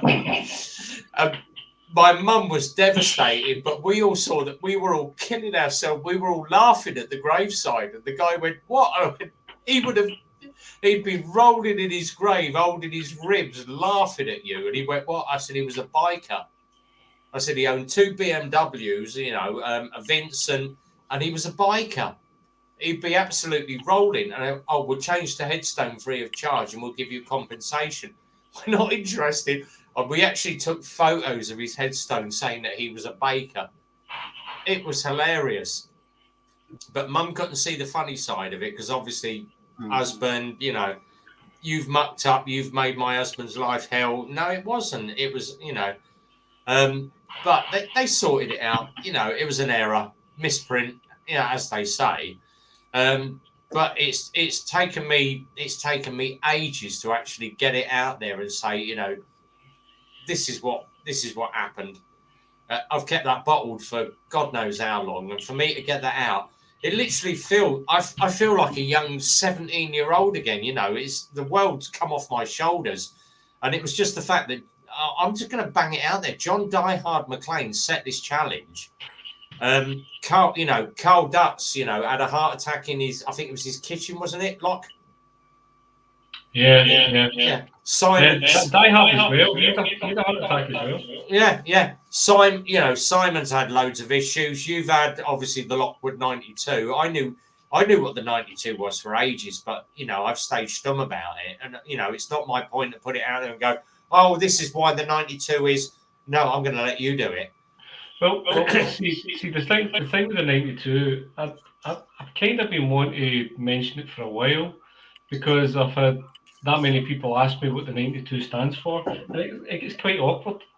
But I think I wouldn't do it justice by doing a vlog on it, or I think the Die Hard challenge was the right time to then do that. It was the right time to do it. Everyone was. I think that is the time to basically just let people in a little bit, speak your mind a little bit, and I think that was uploading, isn't it? Really, it's like you say with like what Red Bomb's done doing the challenge. You've released yourself, so it's kind of like it takes a load off your mind. I mean, I got up this morning with all the intentions on going out camping with the Motor Rev boys, and it kind of like hit me hard. The fact I loaded the bike up, I was about to put my gear on, and I thought, I'm just not feeling it. I'm just not. It's not happening. My mind wasn't in the right sort of state. And even like coming on tonight, I thought, I'll go on Friday night, and I got to say, I couldn't get on the bike. I couldn't go for a ride. I couldn't socialise, and that was another one of the things. There was the anxiety of meeting a lot of people I've never met before, camping with them and sharing a sort of a weekend with them. Just didn't sit right with me for some reason. It was and the ride there, the ride back, and it just didn't feel right. And it's in your head. Questions come up. What if I never see my grandson again? And what if I've literally just had a WhatsApp come in my phone. I'm gonna put him out there. Crazy Dad Biker. We all know it's Jay.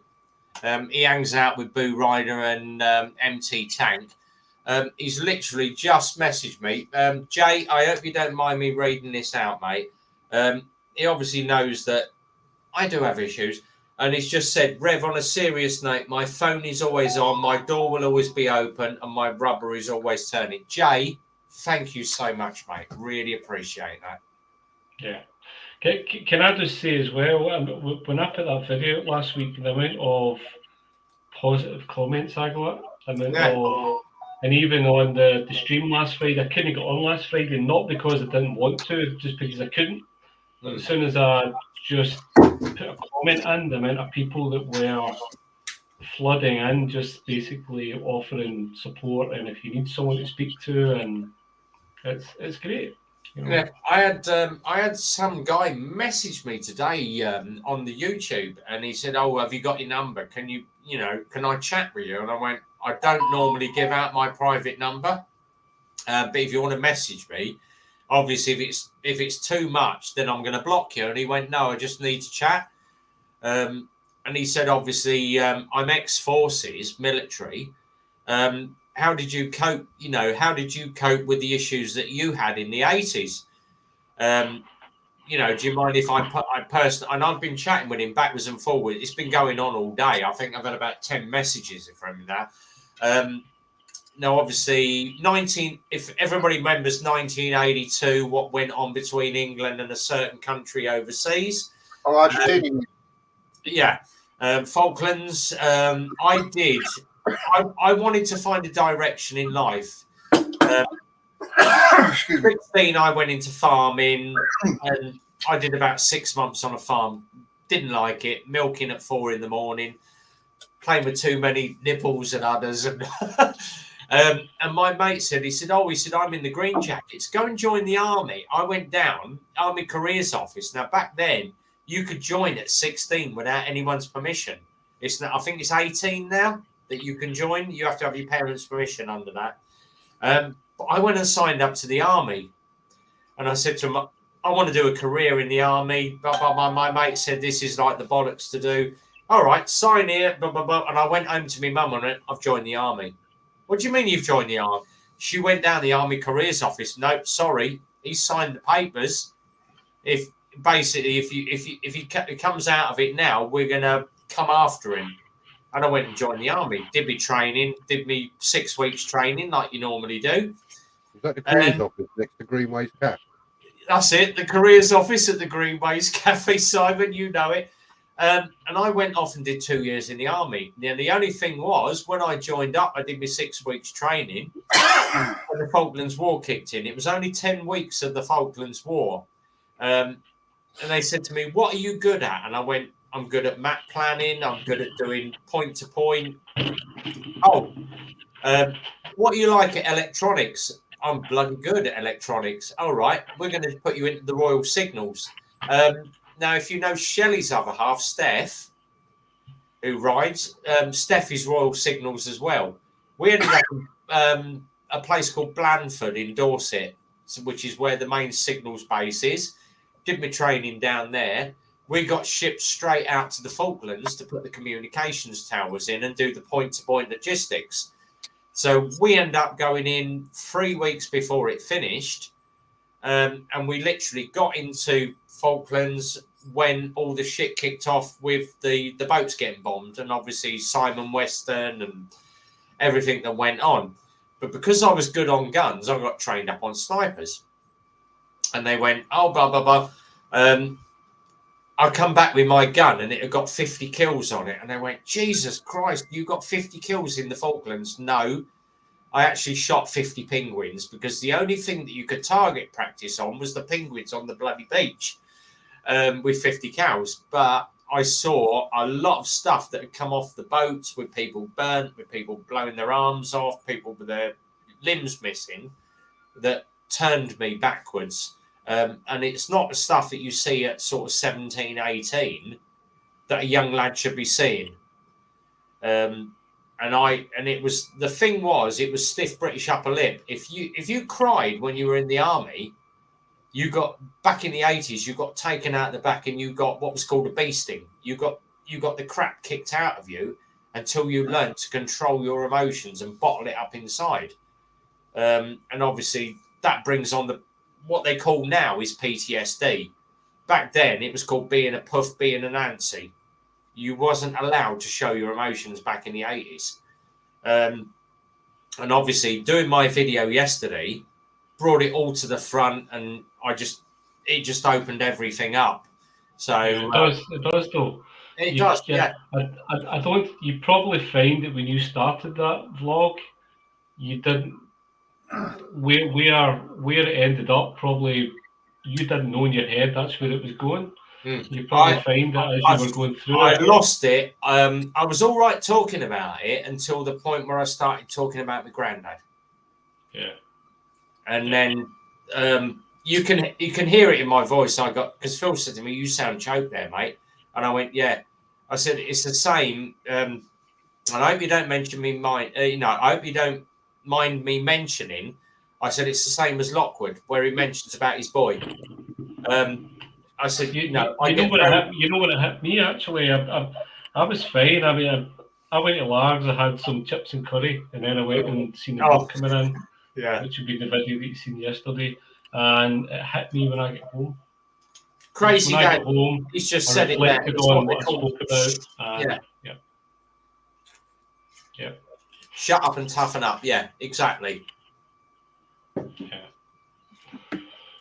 Isn't it funny though? You get upset whilst talking about these things, and you know you don't mean to start talking about them. You start on the subject and you'll end up on them. But once you've finished doing that, it doesn't. You don't even need if you're doing a vlog or if you're doing it face to face. You don't need all those positive comments. You feel better. Have you noticed that? Yeah. Just actually getting it off your chest is step one. Exactly. You know, and as you know, I say to Phil in the garage, I don't have a lot of male friends. You know, I've got Simon, I've got Lockwood, I've got Gareth, I've got Howie, the guys that I know in the live stream. But I don't hang out with many male friends in Milton Keynes apart from Phil and Simon. Andy occasionally when he decides to come up. But most of my friends are female friends. And everybody, oh, yeah, so you got female friends. And I went, no, I actually find it easier to talk to a woman than I do to a guy. Because all guys want to talk about is football, shagging, what they did last night in the pub. Believe it or not, you know, Simon knows who she is, Becca, in the garage. Yeah. And she said to me, she went, oh, bloody hell, you've perked up this morning. She's off to Jamaica in 9 days. Phil said to me, oh, 9 days to Jamaica, you'll be out there in your bikini, loving it up, smoking the cannabis. And she went, yeah, well, she went, you're really, really chirpy today. Everything good with you and Mel? I went, do you know what? And I showed her the video this morning. And I showed her your one, Lockwood. And she went, Jesus Christ. And she had a little bit of tear in the corner of her eye. She went, why would you put it on YouTube for everybody to watch? And I went, it's what we do. We're bikers. It's what we do. And it's mental health awareness. She went, Jesus Christ, that poor guy, you know, I hope you don't mind I'm going too far, Lockwood. She went, that poor guy losing his son. And I went, yeah, it's what we do. I said, I've lost my granddad and my dad. Lockwood's lost his son. I said, you know, Simon's had issues in it. And she went, why would you put it on YouTube for everybody to watch? And I went, because we're being open, we're being honest. And she went, Jesus Christ. She went, do you know what? You're more of a man for putting it out there and sharing it than you were for hiding it. Yeah. And that said the one thing. And she went, do you want a hug? And I went, no, I'm fine. I said, I'll have a coffee, though. So she went and made me a coffee this morning. But, you know, Becca in the garage. And I do open up to a female a lot more than I do a male colleague. I keep stuck in. The thing that Chris Eads doing with these permission to talk stickers, I'm really right behind that. If you have something, even though if you're like at a meet or something like that, you got a sticker on your bike, and it just gives an indication that to anybody else that may be having a really shit day, you know, you're somebody that's going to sympathise with them if they, you know, even just knowing that there are people out there that are willing to listen, just knowing that someone's got a phone that you know that you could call up, but even don't just have a bike meet, you just like you're all right, mate, and chat about the sticker or something like that. It is something to do, and I think the more we do it, like with bikers and being open, you know, it's something positive that helps people that are, you know, get knocked down by the mental health issues. You know. Yeah. It's like I say, you know, get it out there. Is this 44T thing that everyone? Yeah, it's got a sticker. It's got a lightning flash. It's going across the back. It's got like this permission to talk. Talk as in, you know. I've just watched the 44T thing about mental health, and the guy is so on point. He just hits every bullet point all the way through his chat. You know. I've registered an interest sort of thing. You just pay for the stickers. I'm going to get a handful of them. But you pay postage back in. I just put one on my fairing or something like that, or one on the script. Just, you know, it's just, you know, people don't talk about mental health awareness, you know, and it is a big issue. You know, it's more back in the 80s. It wasn't 90s. It was bubbling through the 2000s. And now it's being more open. Back in the old days, you kept it bottled up. And if you go on to Google and look at suicide rates from 1980 through to 2020, and the suicide rates in the 80s was, there was millions of people that were just topping themselves. Now the suicide rate is coming down, and is it the fact that we are all getting out and we're just being open about it? I'm not ashamed to say that I have mental health problems. I can't shut up half the time. Simon goes, "Oh, for God's sake, keep your mouth shut." Give the other streamers time to get in and get their word in edgeways. But is it the fact that we're being more open? Simon's opened himself up. Lockwood's opened himself up.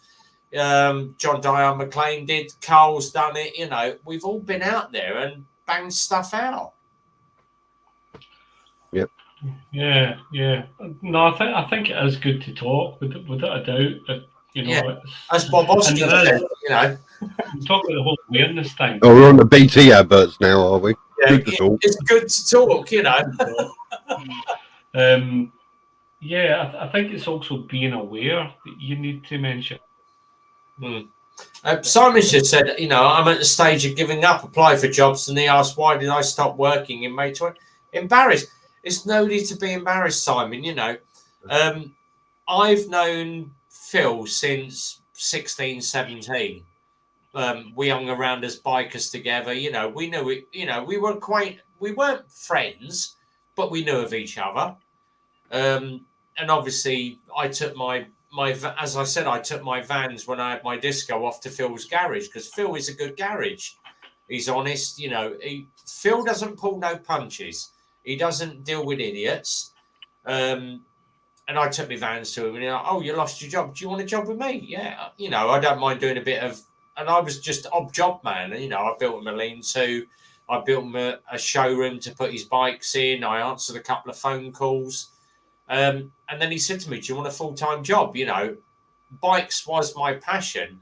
And Phil has basically said to me, there's the reign of the garage. He's letting me loose with his business. If I fuck it up, I am going to cripple his business. But he's given me full reign of his business. And he went, there's Eclipse Motorcycles. You're the man up front. You run it. And everyone, the amount of people that phone up the garage and Becca or Phil answer the phone. Is RB there or is Dave there? Why is that? I've got a bike inquiry. And it just shows that people are, following what I do. But I absolutely love everybody that comes in for a bike. Someone will phone up and say, oh, I've got this, I've got that, blah, blah, blah. Oh, yeah, get it into us. Let's have a look at it. And Phil went, are you charging them to get it in? Well, it was just a quick 15-minute look at. Yeah, but are you charging them for it? No, I'm just going to get the bike in and look at it. You should be charging for your time. And I don't. After time, I don't, because I love so many biker people out there. Well, that brings customers back to your shop, though. That's what I say. It brings. I've got a loose chain and I take it into somebody and they say, oh, hey, we'll do that for you, mate. It's 5 minutes. Here you has your chain. So I'm going to, next time I need a service, I'm going to say, yeah, I'm going to take it to them because they can down. I do that a lot. MOT headlight, a headlight alignment, £23.40. It's 15 minutes to do a headlight alignment on most bikes. And I normally say to people, I've just done your MOT, mate. Your headlight alignment was a little bit high. I've just adjusted it. And Phil goes, do you charge him for it? No, he's a regular customer. Oh, all right then. And I'll let it, he'll let it go because it's going to, you don't look at how much a person's going to spend on that day. You look at the lifetime longevity. Lifetime future, what they're going to spend in your shop. Absolutely. Exactly. I've just done your headlight alignment, mate. Your chain needed a bit of tension or it needed a bit of lube on it. I've just tightened it up. Blah, blah, blah. I had a bike in today. Oh, my God. I absolutely shit my pants today.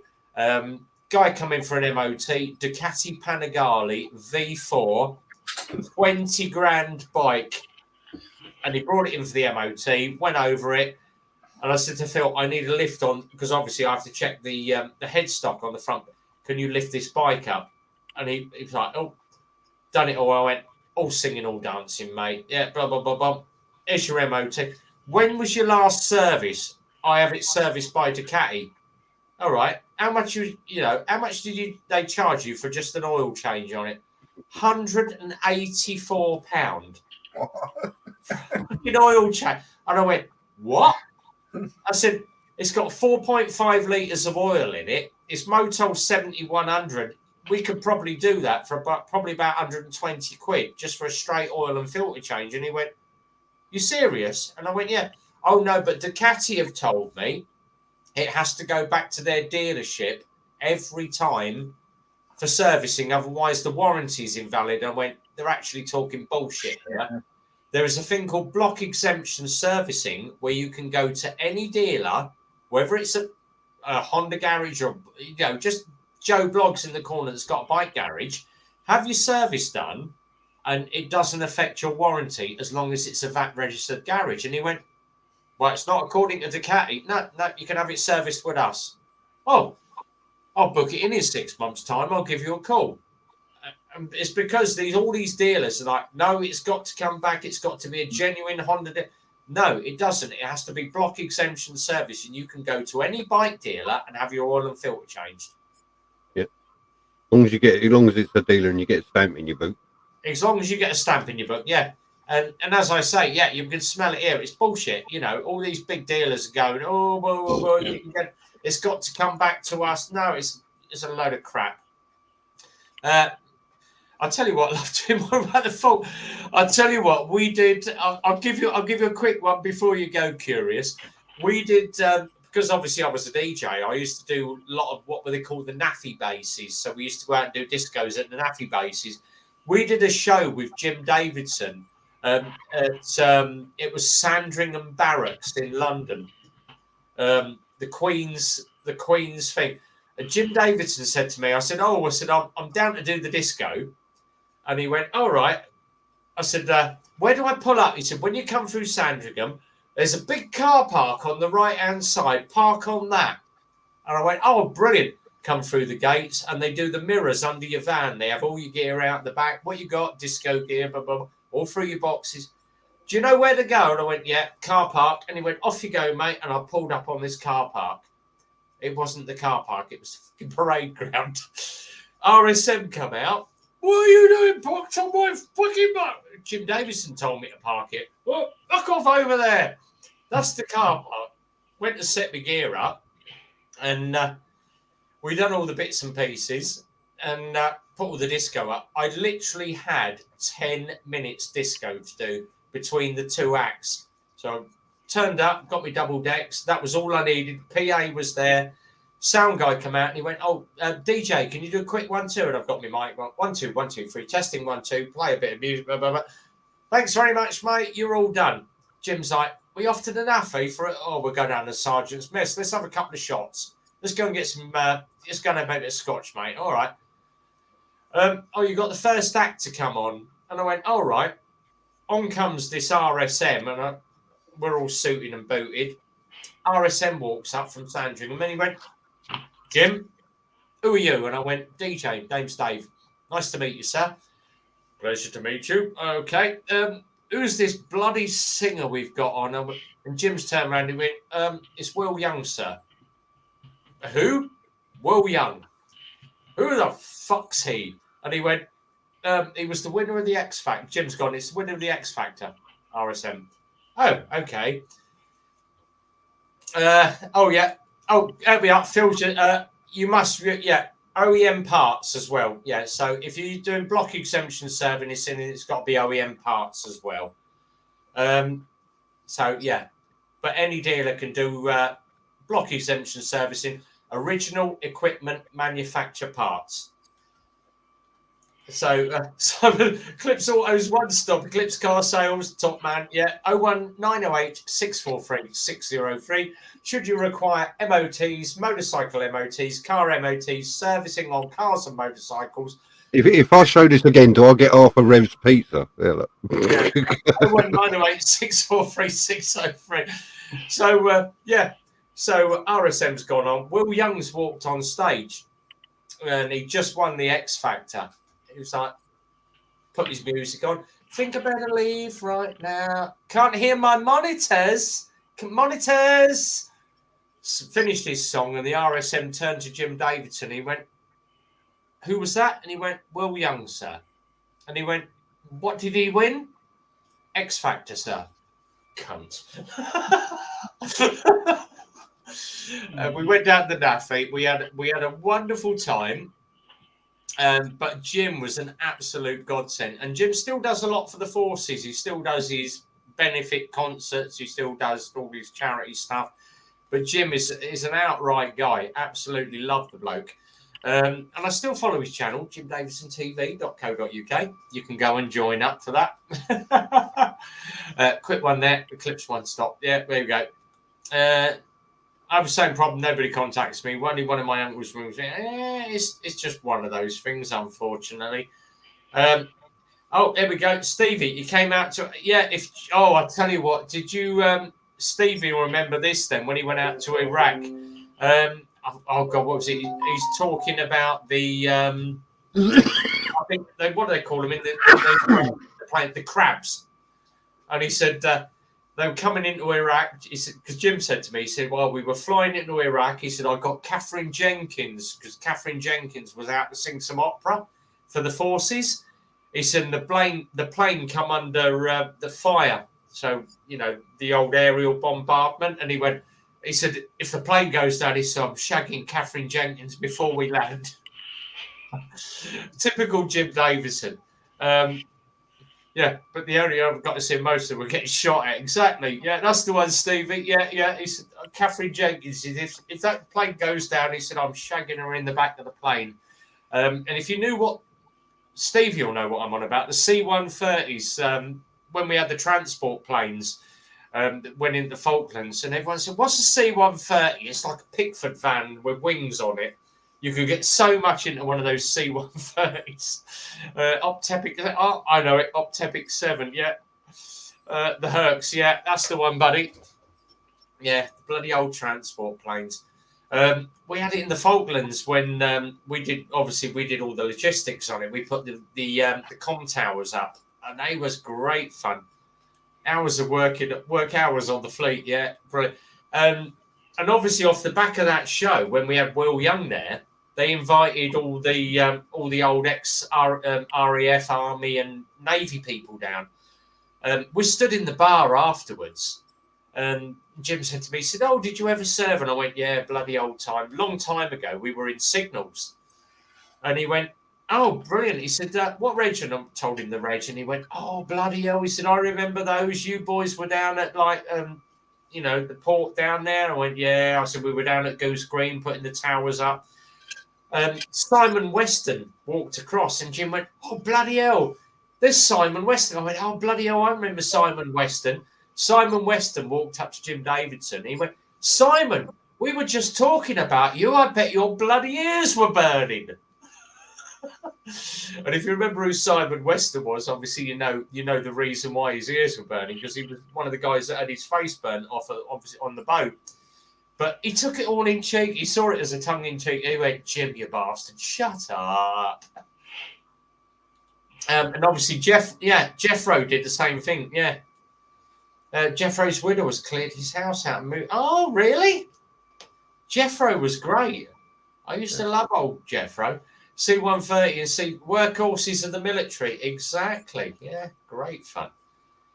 Right, my neighbour's just texted me. He said, are you going to have a quick cigarette with me before you finich for tonight? I'm on my live stream. Yes, I am. Simon, the show is yours for 5 minutes. God, don't put me in charge. You'll be fucked. All yours, buddy. In charge, fuck me. Yeah. Lockwood, I've never heard you swear. Excellent. Don't get me banned. Well, it's nearly 10 o'clock, so there you go. Well, Hey, what's that you've got? You got heavy. I just vitamins. It says vitamins on the bottle. Radiance, glowing skin, and fair complexion. One a day. One a day, yeah. One a day. It's all I One a need. day. You think they don't work, but he's 94. No, I'm 62 for crying out loud. Bloody hell. I ain't doing too bad for it. Awesome, mate. No, not too bad at all. Not too bad at all. Yeah. Well, so what's been happening this week with everybody? Anything exciting? I was going to go camping, but now I'm not. But I probably will go for a ride tomorrow. I've got to clear my head somehow. And So you've got all your shit on. You still got all your shit on your bike, ready to go, Howie? all the shit on, everything on. I put strapped the tent down. I came inside. I sat down. I thought I'll have a coffee before I go out, and I just sat there. I thought, it just hit me. It's like an anxiety. That Simon will probably tell you. You know that feeling you used to get when you. I hope that bloody phone don't go off. You know when you're sat in the station. It's a feeling like of anxiety that if you go out, something's going to happen, or you won't be able to cope with it. And I mean, you probably know that I'm like from Simon. He used to be ex-ambulance, and I'm ex-ambulance in Oxfordshire, and so we were sort of like the bordering sort of county. But you used to if you had lots of downtime and you're waiting for an incident to go, it used to build up. You'd have like an anxiety. I get that now if I'm going off doing anything. If my wife says, "Oh, we bought some tickets to go to the theatre," or we're going to a pub to have a meal, I get this little sort of like it's not agoraphobia, but it's kind of like a throwback to then. And I get this, and I thought, "No, I can't do it. I can't go." Actually, you can't make plans to go anywhere or do anything because you never know when the pips are going to go off the radio or the phone's going to ring. Yeah, so you end up just sitting there waiting on edge. It's an anxiety. It's an anxiety attack in form. You don't like lose it. You just can't do it. You know. It's, yeah. I just had that. It's just spoil it because I probably would have had a great weekend away. Yeah. It's just like getting on the bike, going there, doing it, and then you have all the anxiety about a social situation. A lot of blokes in the field all camping that you've never met before. You know. I mean, they're great lads. I mean, I looked at their videos, motor revs and that, and they all get on with each other. They have a good bit of banter, but you know, you think, am I going to be on the fringe of all that? You know. It's one of the ones where you're fine when you're there.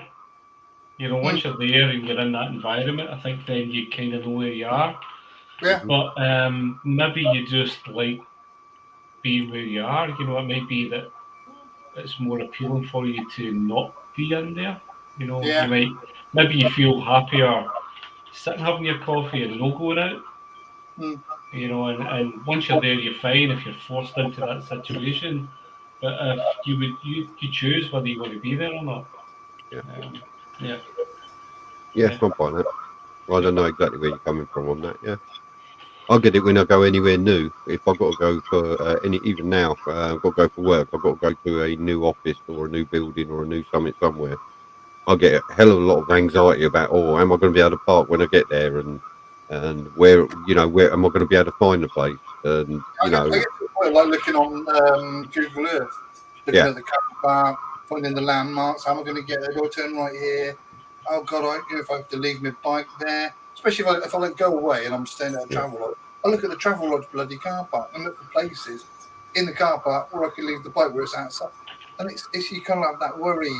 It's out of sight, or you've got dirty, great big lampposts you're looking for to chain it to, and things like that. Yeah. I wouldn't have bothered when I was younger. I wouldn't have bothered at all about it. I would have just got on my bike, gone off, done something, or got in the car, gone off, had a weekend away. But now it's I don't know. Maybe it's just I got too much time that I sit around and just. Sometimes it can be an age thing as well, because I'm at that age where.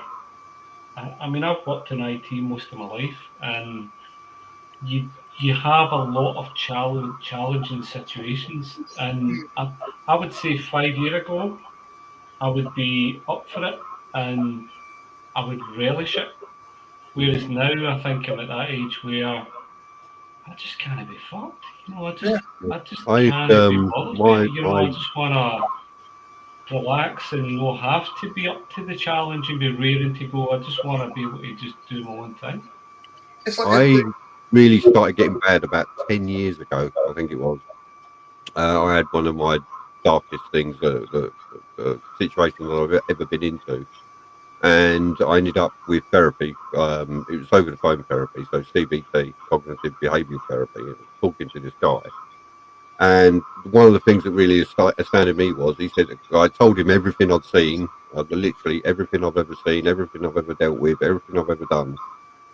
And he said, and how did you cope with it back then? I said, I don't know. He said, well, that's the problem. As you get older, you don't remember the good stuff, you remember the bad stuff, and you lose coping mechanisms. Do you remember, years ago, you'd be dealing with a job in the morning. By the afternoon, you'd forgotten about it. Yeah. You know, or you think, before you went home, you think, oh god, that was a bad one, wasn't it? That lorry in the car, or that biker in the tree, and now if I'm thinking about anything, it's usually over a couple of days. Before I used to get I think you really had, because you were doing things. Mm-hmm. You'd be moving on to the next one. Moving on, it's sort of like a production line. You move on to that, and your brain didn't hold it. That's The right. extent it does now that you've got more time to think about it. You've got more time to mull it over. But I'll tell you what, we tend to remember a lot of the bad things and we forget the good things. I mean, you sit there and really think hard, you can remember every single one of them good jobs you did that turned out well. But you have to sit there and think about it. But the only ones at the front of your mind are all the bad ones and the shit ones and the ones where it didn't work. Yeah.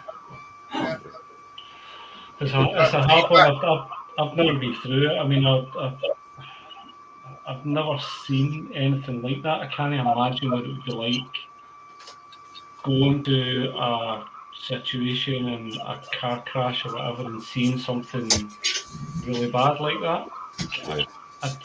I don't know how I would deal with that. I remember years ago I stayed next door to a paramedic, John, and anytime you spoke to John, it would be one word answers you would get, or he'd paint his fence and he would never really have a conversation with you. He would acknowledge you and he would be polite, but you could never engage. But his wife would tell you some stuff that he had seen, and he obviously kept it up inside and just got on with it, I suppose. Yeah, exactly. Well, welcome back, Rev. Cheers, buddy. You haven't got me banned yet.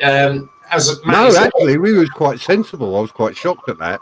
We did say fuck several times, but yeah.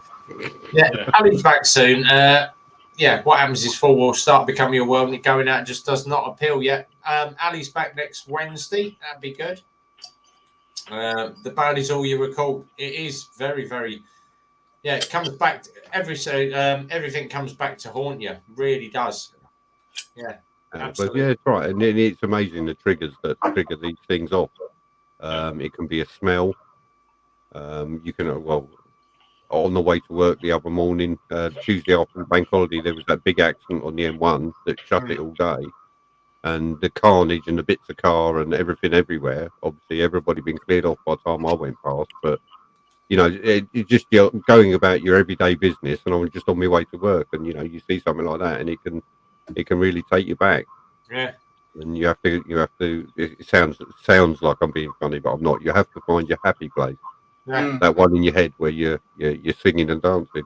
Yeah. Similar for police and fire service as well. You know, even in sort of, I think in any sort of job where you're a responder, you're gonna see stuff. You know, it's. I was about to say, a lot of the accidents and that you see pictures on the news and that's the aftermath while everybody's gone. Now imagine being the first responders to arrive on scene at that, and all of a sudden then you are now responsible for triaging everything that goes on, no matter how many patients, and getting the right responses and looking after yourself, making sure yourself is safe as well. I mean, it's a huge responsibility, and there's a lot goes on. You're dancing in your head. It's like juggling in the dark with one hand tied behind your back. You know, it's trying to keep all the balls in the air. It can be difficult, but you get on and you do it. And then your mate John, the paramedic that didn't really talk to you, he's probably doing what a lot of us used to do. Is when we got our downtime, we're off work, we're going over everything we've done. Could I have done something different? Could that have been different? What happens if I'd done this and that? And you start not questioning yourself, but you're trying to think of eventualities, that things you could have done to make a different outcome to what it was. And you do that a lot. I used to get home from work and the wife and the kids couldn't talk to me for the first hour because I had to sit and decompress. Having a good crewmate you used to have. If you had a good crewmate, you used to be able to thank and talk about the incidents you've been doing and the jobs you've been taking on. A couple of the crewmates that I had were really, really great, and I had some complete utter. They would. I went for a shift once with a female crewmate, and she didn't even speak to me the whole shift. And it used to be like on a daily basis, you know. She didn't like me. I didn't like her. She didn't like my attitude. She thought she knew more than I did, and I was the paramedic. She's just a technician. But it's kind of like and supportive. If you're in a role together, you work as a team. You shouldn't. Crikey, that Hoover's getting louder, Rev. It's getting, yeah. Can you put it in another room or something? It's my PC's just gone into overload. I've got a video that's editing, and I'm trying to do it in 4K. I had this running at, I think it was just after 6:30 when I got in tonight, and obviously banged it on. If you didn't know my PC, I've got a 29-inch Hewlett Packard, and it's a water-cooled PC, but the cooling fan kicks in at the back to cool it off. Want to top that with a bit more? Let me just bring my mic. A bit more antifreeze needed in that, I think. Yeah, to do with a water change. Yeah, bring the mic close. Antifreeze. Oh, was it? The thing was, obviously, when my missus gave back in sort of March 2021, and she said, "Oh," they said to her, "Oh, you've got to work from home." Let me just unplug this bloody thing. We'll give you a laptop to work from home. That's her laptop. So little HP 12-inch laptop, and they went, "You're going to work from home," and she went, "All right." Now she works on a percentage because she's one of the team leaders. They went, "Oh, you're gonna work from home. This is your laptop. This is what you got to do." And she went, "Oh," and her score went from 74 to 92%. And they said, "Why is the reason that your score's gone up?" She went, "Oh, because I'm working off my husband's computer. He's got his computer at home." If you haven't seen my setup, obviously I can't show you it here.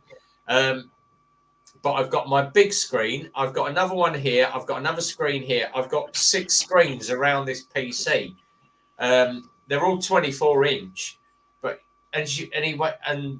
We had the managing director come over one night, and he went, "Why is how can you work so fast?" She went, "Because my husband's computer's got 6 screens to it. There's 3 on the bottom, 3 on the top."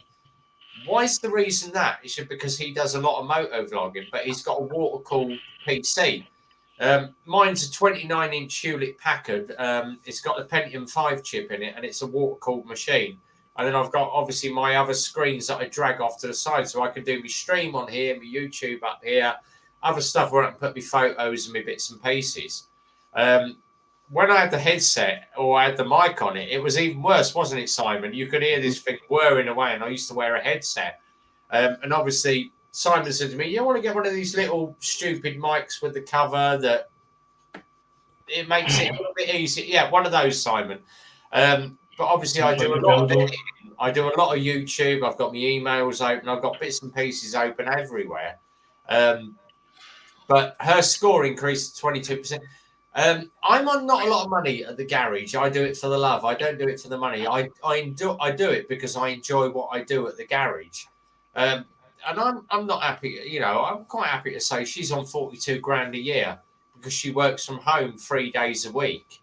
But she uses my computer, and she can just drag and drop and bang, bang, bang. So she's on bloody good money for what she earns. Speaking of devil, he's here. Look, John Diehard. Dyson. Yeah. All right, military. Take the stress out of the bedroom, shift overnight. John Diehard, he's in the room. Mr. John Diehard is in the room. Yeah. Good evening, folks. Evening, John. Did he get his package? John, did you get your package? Did you get your super sausage package? Yeah, I'd love to know if JDM got his package today, because they reckoned it was delivered today. So I'd love to know what he had in his package, and if he was happy. Did you send it by the big red courier? I did send it. Do you know what? I sent his package out, and I went down the post office, and I dropped the box off. I went, "There's the package.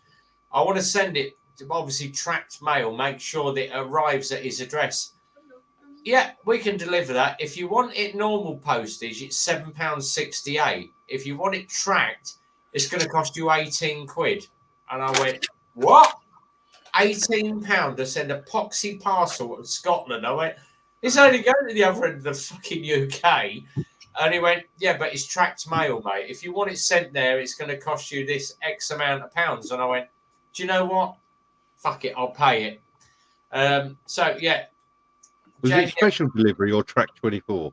It was track 24. Okay.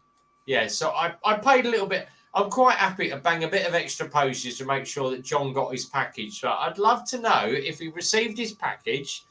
Come on, bloody camera. If you've got your package, come on camera and just show everybody what you got. Did he just say to JDM, you get on camera and show us your package? Not that sort of package. Oh, dear. Oh, no, but that's the way we're going to turn it round, isn't it? Yeah. Yeah. Sorry, I missed you. Oh, no. Oh, he's going to get it tomorrow. John, you've got to do a video of what RB sent you in your box, mate. I have jammed so much stuff into that box. I'm sure he'll do it. Yeah, you're going to do an opening, a reveal. Anyway, I've got to go now because it looks like it's bedtime. So I need to go as well, guys. I'm going to have to shoot as well. I'll see you, Lockwood. See you, Rev. See you, Simon. Yeah. Much appreciated, mate. Thanks for joining us in the live stream, buddy. Much appreciated. Yeah, guys. Take care. See you later. Royal Mail, absolutely useless. Yeah. But yeah, he's got a good little package come out to him in the mail. So if you think Royal Mail's useless, just look at the video I put up today. There you go.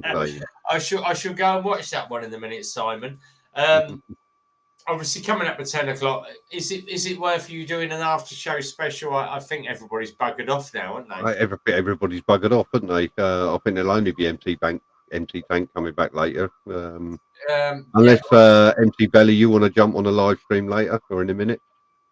Yeah, Matt, if you want to go and jump on Simon's live stream, but as I said, if you know, you miss me, come to where I am. Yeah. Crazy Daddy.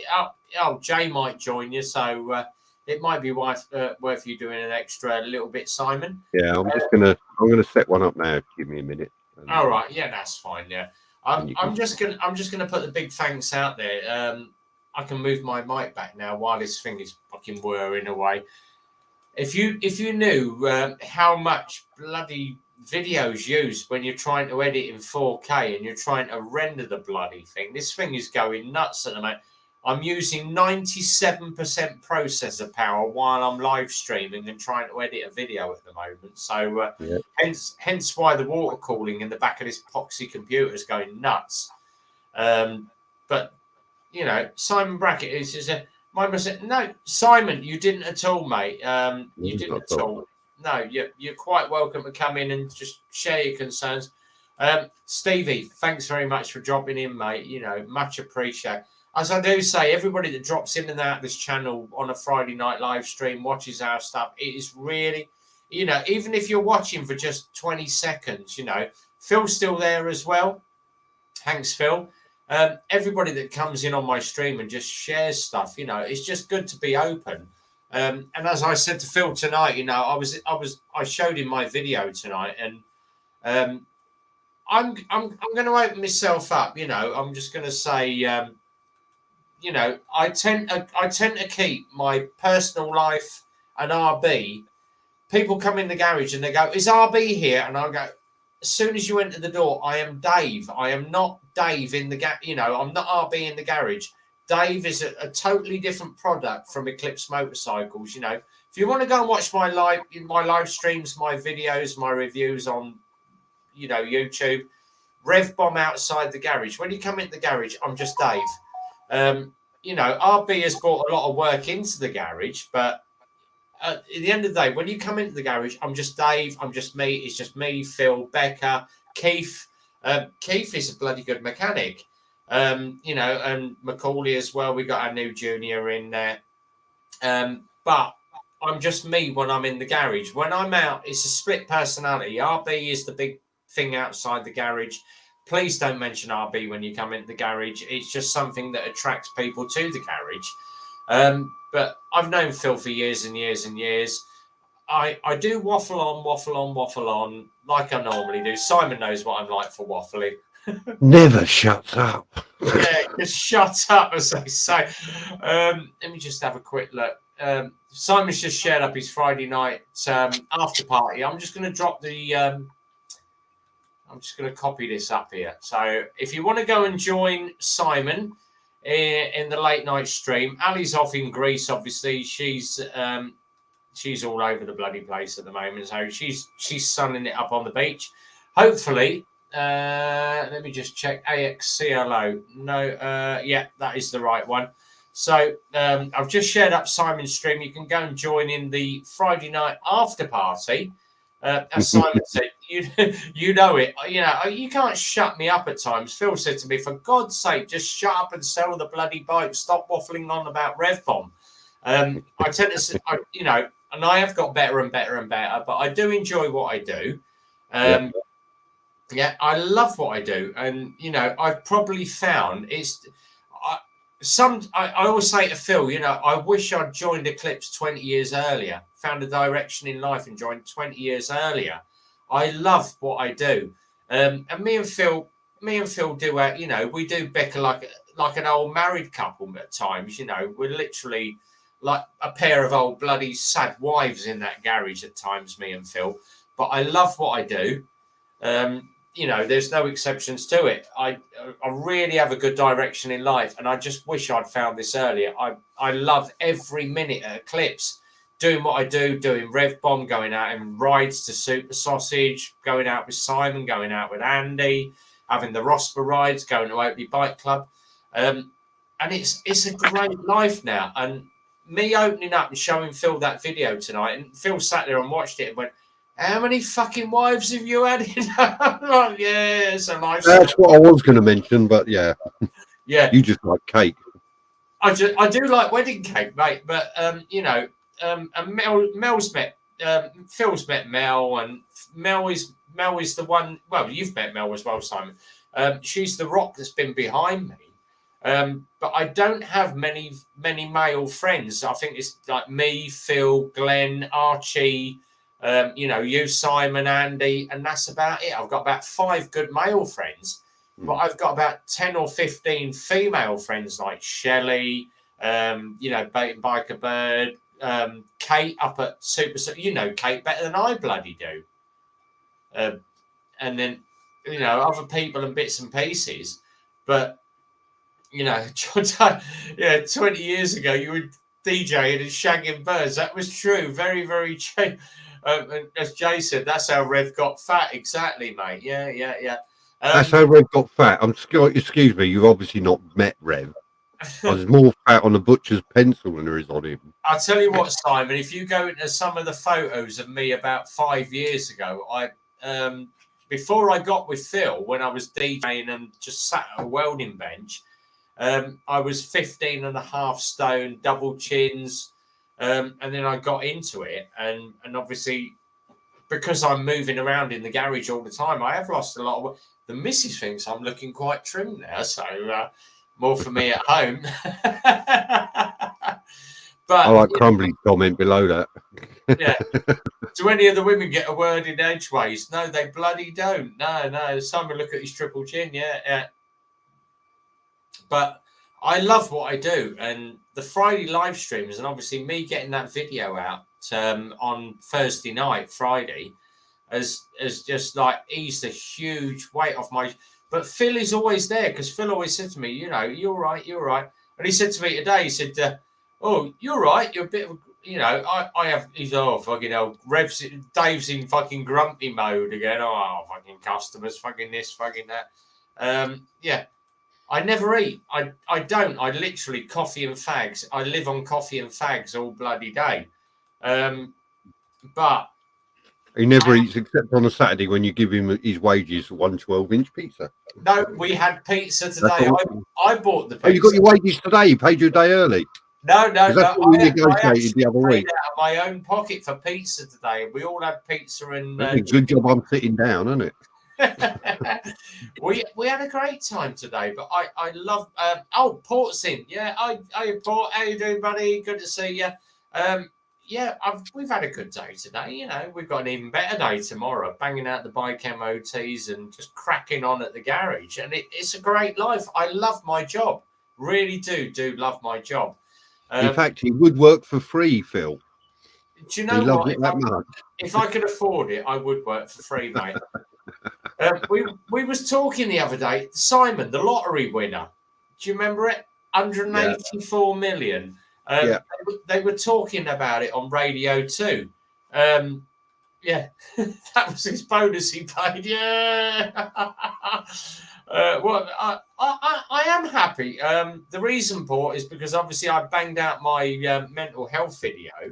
And I literally feel like a huge weight has been lifted off my shoulders. Brandon, Simon, Lockwood, everybody's done videos. It's taken me 2 weeks to get this video done, and this bloody parcel sent to John as well. Would you bollocks? Yeah, true. Yeah. But you know, crazy dads. See how old you are, Rev Radio 2. I tell you what, I wouldn't mind doing Radio 2 actually. But I do enjoy what I do. Banging the video out has eased a huge weight off my shoulders. And Phil watched, as I say, Phil watched the video, talked about my granddad, talked about bits and pieces. And I literally feel like the whole world has come off my shoulders. I'm happier, I'm smilier. And I wouldn't have done it. And I'm going to be quite honest now. I wouldn't have done it without Mel being behind me, my missus being behind me, and with Phil backing me up. Phil puts up with a lot of shit at the garage. Yes, I do fuck up all the time. But Phil's like, all right, you can cure a fuck up. Making a huge mistake to a customer is something you can't make a mistake, but you can make a fuck up. You can't make a mistake. And it's very, very true. It's sorting the problem out at point and getting it resolved before the customer picks their bike up. Correct, Simon? Yeah, sorry. I was distracted. The wife came down. She wanted something. So. Says Simon's given up and walked off. Yeah, I've just gone next door to check my channel, see if anybody's waiting. They are actually. You've got a few waiting in there, Simon, actually. So have I? Oh, cool. John, I've still got to watch Simon's Die Hard. Yeah, so yeah, it's a good one. John, when you get the parcel, mate, drop me an email. Let me know what you reckon to it. I'm not going to tell you what's in that box, mate, but I hope you're happy with it. So I did chuck a load of extras. Yeah, I've just noticed Simon's T-shirt. Gilligaff. Yeah. Simon said, "You're lucky I've grown around it." I am. Do you know what? I'm very, very lucky that I've got. It's taken me four marriages to get to the right one. I just like wedding cake. But my Mel, and for those of you that missed it, if you don't know my Mel, Simon's met her. My missus is probably, you know, one of the most perfect people in the world. She's 15 years younger. So, you know, bless her. She's only 43. There she is. That is my Melly. So lovely girl that she is. Simon's met her. You'll never ever get her on the back of a motorcycle. But she's probably one of the most perfect women that I've ever met. You know, we have some great times together. We've had a week away on holiday, thanks to Phil. Let me have a week away from the garage. But I wouldn't change that woman for any woman in the world. You know, I could have Pamela Anderson topless in front of me, or I could have a Harley Night Rod. Simon knows what I think about Harley Night Rods and V-Rods in front of me, and they went, there's a Harley Night Rod, there's Pamela Anderson, you can have that. Fuck them off. Which one do you want to ride? Yeah. Which one do you want to ride? And I'd settle for my missus every bloody time, you know. She puts up with a lot of crap. So does Phil in the garage, you know. He puts up with all the screw-ups that I do, all the mistakes that I make. But as I say, me and Phil were like an old married couple. We just get on and we just do it. Crumbly, Do you eat Duracell batteries by any chance? No, I'm just powered by coffee and cigarettes, mate. As always, Phil always says to me, for Christ's sake, shut up. Phil knows what I'm like on a live stream. You can't shut me up. But at that point, we are going to jump to Simon's channel. It is 10:30. It is now the Friday night show after hours. Pop across to this channel, Simon GTR 1400. Simon continues the channel on. And we go into what we call the after show party. If Stevie is about, and normally it's across the military biker at normally 1 in the morning, if Stevie can get onto his channel, it depends what he's doing. Crazy Dad's waiting. I'm going to say thank you very much to everybody. Yeah, well done, all you guys talking to spot. Thanks, Phil. Light note: if anyone needs to get a pickup, do get Dave to talk about his previous marriages. It always makes for a good laugh late night. Yeah, I do like. I spotted the Buckfast, mate. Yeah, Buckfast is powering up. I'm only, I think, about 3/4 of a bottle in at the moment, so I will finish that off before we go on. It is Zedhead's favourite drink. RB runs on E10 now. No, it's all good. Ali just said late night, Phil. Yeah, night, Phil. Ali, when you get back, let's have a run up to the Super Sausage Cafe, you and Hayden. Me and Phil are probably going to be up Super Sausage this Sunday because the GTR only knows its way to Super Sausage. It doesn't know any further venues. Simon, we're probably going to do Oakley Bike Night next Thursday if you're about, mate. No, I work late Thursday nights, unfortunately. Oh, you wait, oh, that's a shame. So it'd be just. I did ask them to move the meet to a Friday night, but they said no. So they're lost. Yeah. So all heading across to here, Simon GTR 1400. Before we go, mental health awareness. Keep an eye on MT Tank's channel. I'm going to be posting up on Facebook now on a weekly thing what we're going to be doing for the mental health awareness week with Brandon. Obviously, the MT Tank and the mental health group. So follow Simon's channel, follow mine, monthly updates on it. Huge ride out in August. So that is going to be, I think there's the last count, Simon, I think it was 10,000 on it. So it's going to be as big as the PC Harper ride for mental health awareness. May, Mental Health Awareness Month. If you are ashamed to obviously... you've got mental issues, you're afraid to chat, Friday night live stream, me and Simon come in and chat. Go and check out Brandon's channel. You know, don't be afraid to come and chat on a live stream. Get it out there and tell us what your problems are. And as I say, all these bikers that are below, hell's on two wheels, you know, you get stuck, you're having a down day. Come and chat with Simon, come and chat with Andy. Come and chat with any of us on the live stream. Let us know your problems. We've got an ear here. You know, don't bottle it up inside. I've kept that bottle, my stream or my video. I've kept that bottle for so many years. And opening up yesterday and during John Diehard's challenge, Simon was the same. Lockwood was the same. Carl, you know, all the bikers that are in this channel, all have had the same issues. So come and share it. And believe me, getting it out there, doing a video or just chatting with someone will ease your burdens 100%. Matt, MT Belly, he knows what it's like. He came down to Super Sausage in his little car with all his badges on the boot. And he said that was probably the best day he had with him and his missus and Kira. And he met me and Simon. Brilliant. That was a brilliant day, Simon. You know, it eased him 100%. So chatting about it will ease your problem. Yeah. Paul just said to me, he said, I sat watching your video at 3 a.m. and woke up to reply. I did get your reply, mate. I was up at 6 and got that reply instantly. So, yeah, get it out there, guys. Don't just bottle it up inside. You're not a Nancy if you share your problems. You know, you're not a weak man. Go with it. You know, just share it. Anyway, across to Simon. Thank you very much for joining me in the live stream this evening. Simon, as always, message you sent earlier, you know, if I ever want to go out for a ride, wind therapy is much appreciated, mate. You know, no worries. We all have down days. We all have good days. We all have down days. Simon, I'm growing old to tell Rev to piss off. It's Simon time. Yes, it is Simon time. So Ali, obviously, Ali's 2 hours ahead. So 12 past midnight there. Ali, enjoy your holiday. Have a great time, guys. Enjoy the weekend. It was a great day. So, across to Simon.